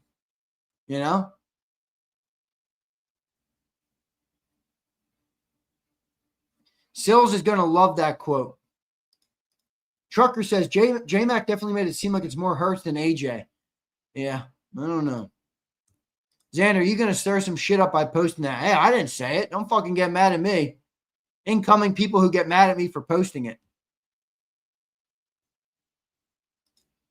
Carson Wentz without the religion. Don't blame me. All right, I don't want to hear your bullshit. Don't get mad at me. I don't want to hear it. Save it for somebody else who will entertain it. Don't get mad at me. John's in that locker room a lot more than I am. I've never been in that locker room. And I don't speak like I've been in the locker room. Okay? So don't get mad at me. In fact, if you do, I really don't give a fuck. Get in line. There's a lot of people mad at me. Get in line. Welcome to the show, baby. All right, here we go. I'm pulling my members. All right, I got the YouTube members. Now I just got to get the website members, and we're good to go. I got to write. I got an article idea I'm writing for today. All right. I'm going to put up an article today and send out a newsletter today. So if you're not already, go and subscribe to jakibsports.com. All right. Consider becoming a member there. You do get extra entries. Okay.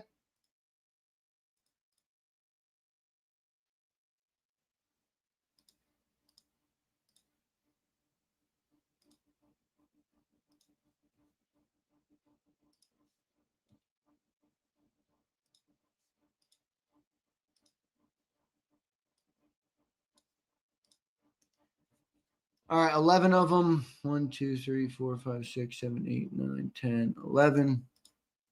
Keith Rashid, Master Eagle, Chris Scott, Wild Bear, Ryan, thanks Ryan, Kirsten Carter, Luis, thanks Luis, Bud Scroggins, Twiz, and Jerry. Got all them. Jerry, thank you, brother. Thanks, everybody. Let's go to the family members now. All right, we got 10 of them. We got Abe. Abe, thank you, brother. Love you, man, as always. Appreciate you. Tony Yee, thanks, my guy, Tony. Fly Eagles Fly is a girl. I love that name. That's hilarious because she's Fly Eagles Fly in the YouTube chat. Thomas Farzetta, thank you, brother. Tyler Kavanaugh, Tyler, thank you, man. Texas T, thank you, Texas T. Mac is open. Thank you, Elijah. Appreciate you, Mac. Devin Parker, thanks, Devin. Love you, brother. 956 and Real Rich. All right, got all those. Thank you guys very much. And then the legend members on the website, 15 of you. Thank you very much for this. Gary, thank you, Gary. Kimberly was awesome last night on the post-game show. Thank you, Kimberly. Appreciate you being a legend member. Jason A-Team, Jason Murdoch. Sorry, A-Team to out your last name. Josh B is in here. Tyler Braswell, thank you, Tyler. Thomas Gruber, thank you, Thomas. JD3, thank you, JD. Brandon Howard, thank you, Brandon. CZ, thank you, CZ. TK Washington, thank you, brother. Derek Epps, that's D.O., thank you, D.O. Russell Clement, that's my boy Lucius the Show. Thank you, brother.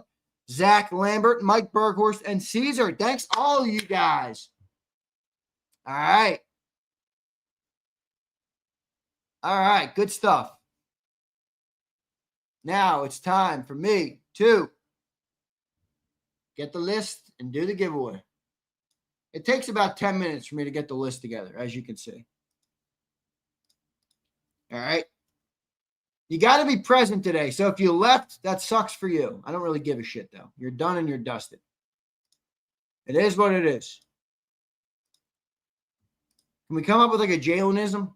It is what it is, what it is, what it should be. I don't know. Does anybody want to come up with a Jalenism for me? It is what it is, how it is, and how it should be. Look at this. We're doing a giveaway here. We're doing a giveaway here after a loss.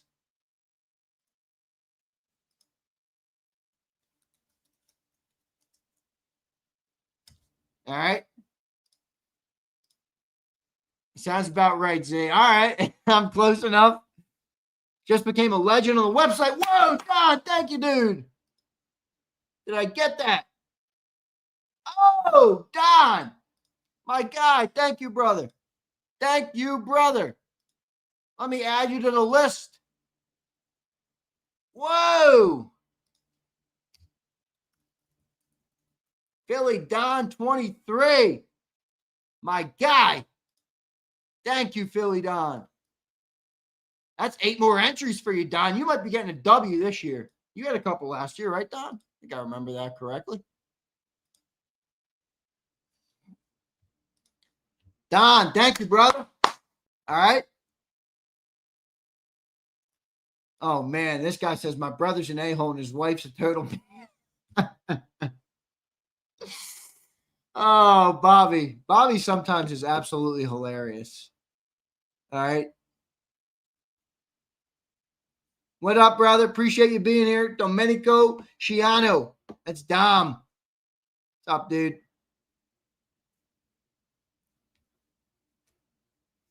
All right.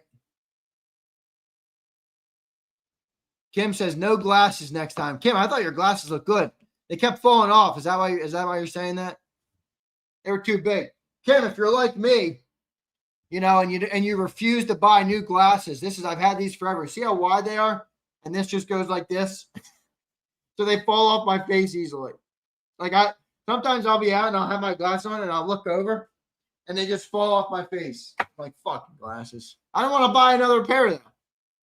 I don't want to buy another pair. Whoa.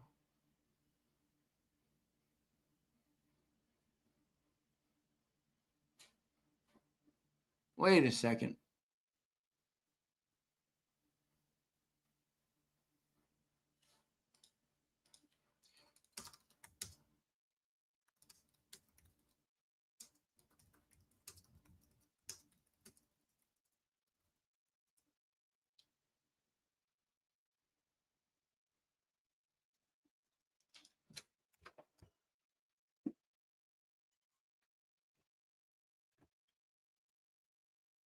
Oh, wait a second.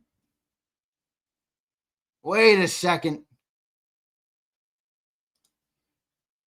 Hey, Z, should we leave Kevin in New York if we lose to the Giants? I'll say yes. I'll say yes to that. All right. How about Johnny Mac today? Wait, guys, I got to ask you this. You must have noticed something at the start of the show today about John McMullen. You must have noticed it. Please tell me somebody noticed it. Please, Dank, I feel like you'd be somebody that would notice this.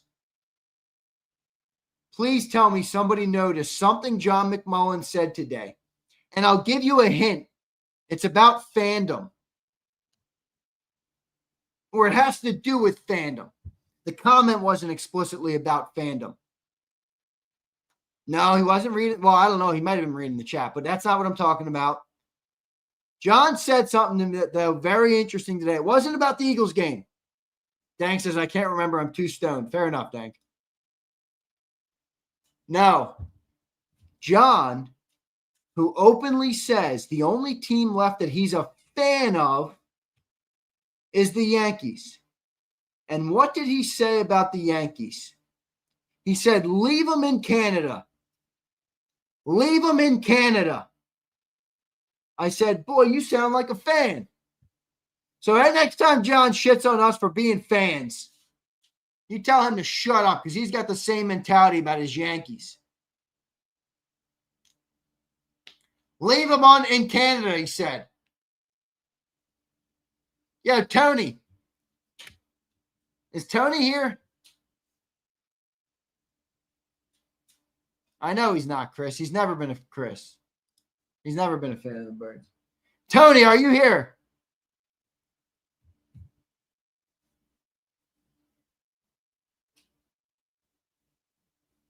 All right, here we go. Tony, I think I got your thing. Yeah, Tony!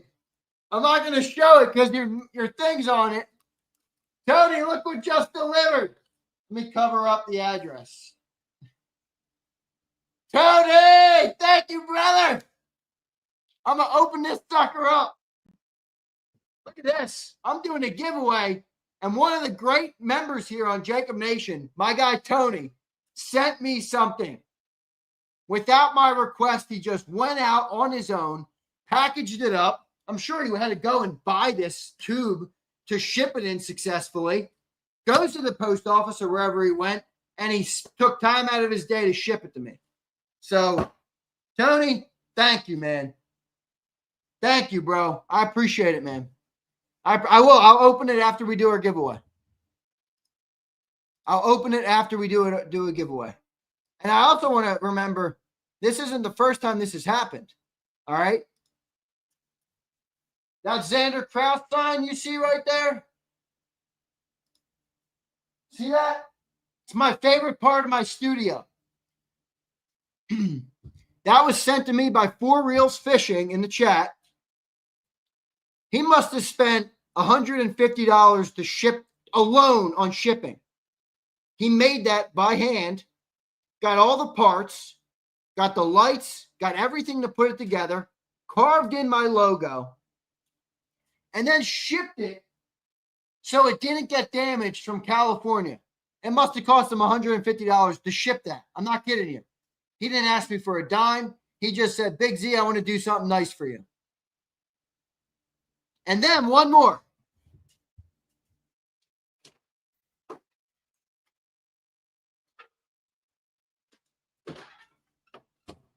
One more.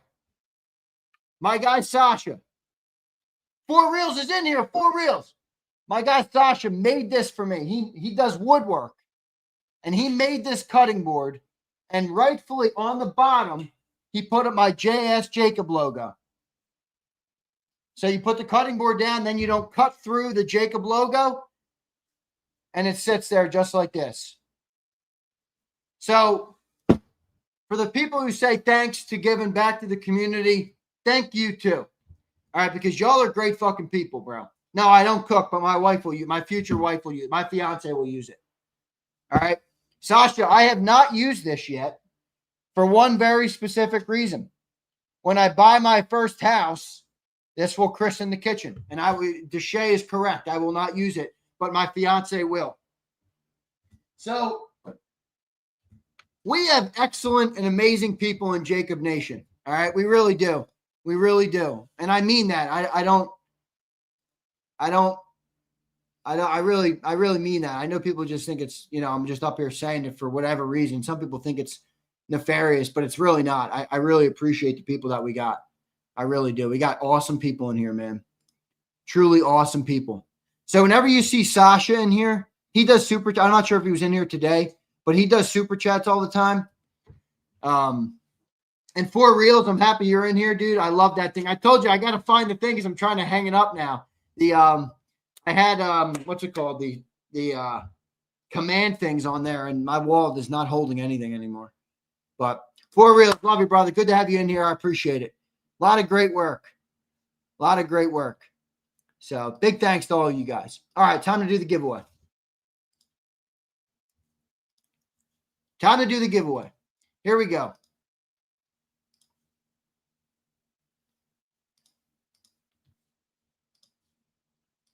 All right, here we go. Here we go.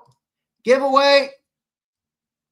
Thanks, everybody who is a member. If you're a Legend member, you got a bunch of entries. You guys know how the entries work.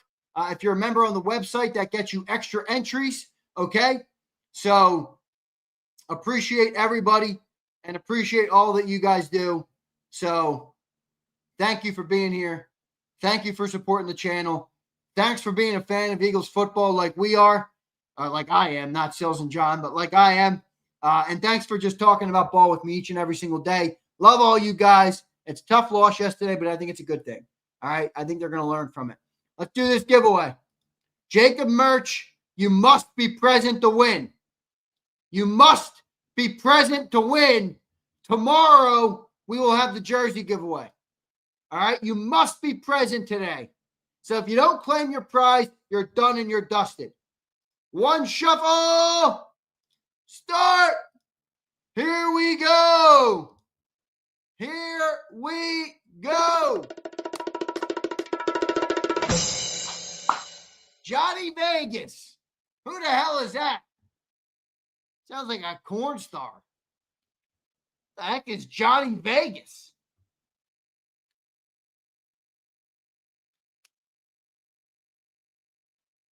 Johnny Vegas. Get him out of here. Get him out of here. Are you kidding me? Johnny Vegas. What the hell is that? Hey, yo, Johnny. He must be a gifted. He must be a gifted. Johnny, are you out there? Johnny Vegas, are you out there?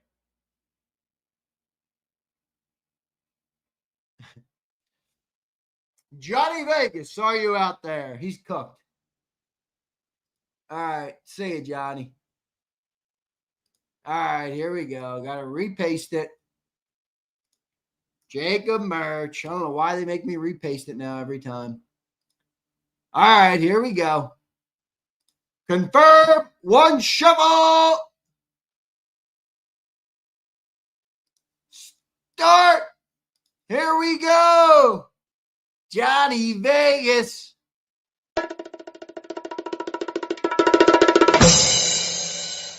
Corey. Who is Corey, and are you out there? Are you out there, Corey? Wait, am I going to get messed up because of all these names now? Am I going to get messed up because of all the names that have now they're not using? You know, they're all like these ats. I don't know if the ats are the same as the names. They're not. Is Corey here? Rich, shut your mouth, Rich. Shut up, Rich. JAKIB is an acronym for all Zander's favorite Eagles player. Marquise, that is fake news.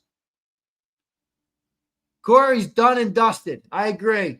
Wild Bear, you're correct. Done and dusted. All right. Let's go. We're rapid firing. I got to go. Let's go. Next one on the way.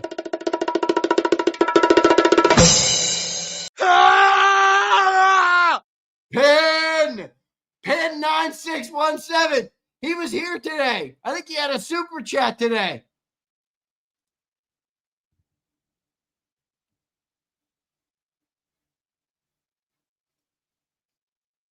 Where's my boy Pin? I thought he had a super today, didn't he?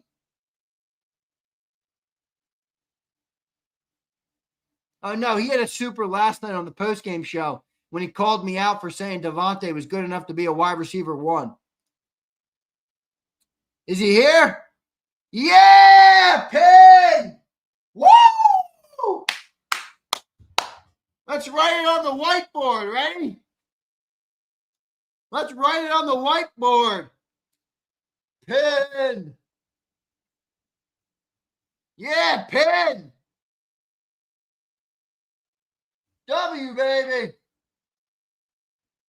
W for my boy Pin. Pin 9617 gets that W. Pin size extra small, potentially. Here's Pin. There you go. Now I got to erase all this crap from my whiteboard. Erase. I got to break this sucker in a little bit, you know? All right, Pin. I got to run. Where's Pin? Email me, Zander at jakibsports.com. Boom. Oh, wait, I sent it wrong. Nope, I got it. Zander at jakibsports.com. All right, brother. Email's in the chat. Hit me up in the email pin. You can pick out, just tell me what size you are. You can pick a shirt or a hat or a sweatshirt. So if you want like a Stout U sweatshirt, I'll send you that. Or if you want a hat with a t-shirt, short sleeve, long sleeve, whatever you like, I'll do that for you as well. All right? So, Pin, make sure you send that email, okay? Zander, oh, you want me to open my thing? Let's open it. Tony, you don't mind if I open this, right? Oh, shoot, I don't want to show Tony's address. Tony, you don't mind if I open this, right? Oh, Sig, I want a cheesesteak. Oh, no, it's not too early. It's 11 a.m. Tony, you don't mind if I open this, do you? Where's Tony? Oh, okay to open. All right, cool. All right, let's check this out. Tony shared with me what this is, so I'm excited to see it.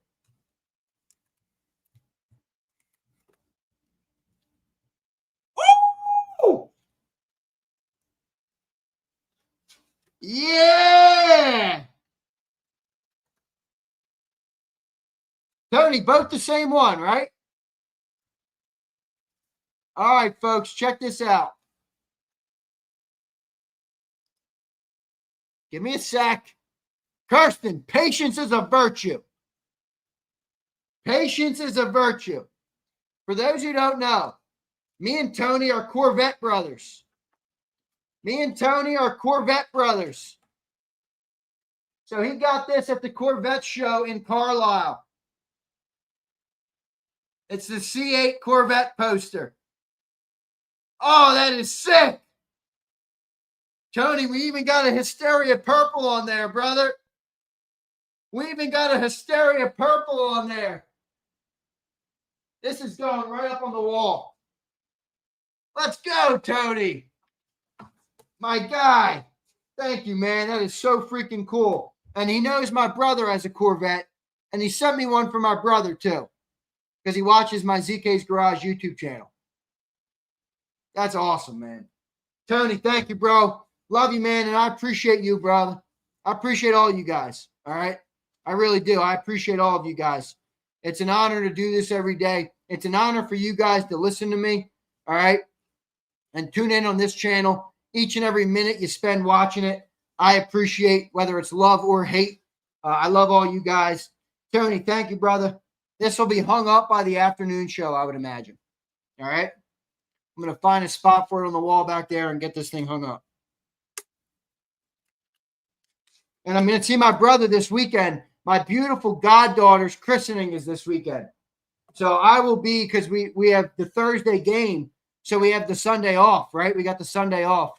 So I will be, I'll have my Sunday available, and I am going to be the godfather to my beautiful niece.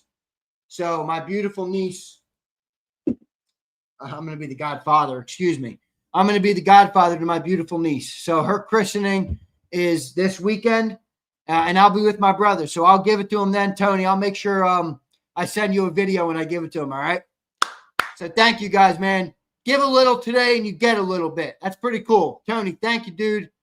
JD says I'll be aloof all weekend. JD, I might become aloof in everything, JD. I might just take on that persona. I'm aloof now, okay? All right? So thank you, man. I appreciate all you guys. I love all you guys. See you next time, everybody.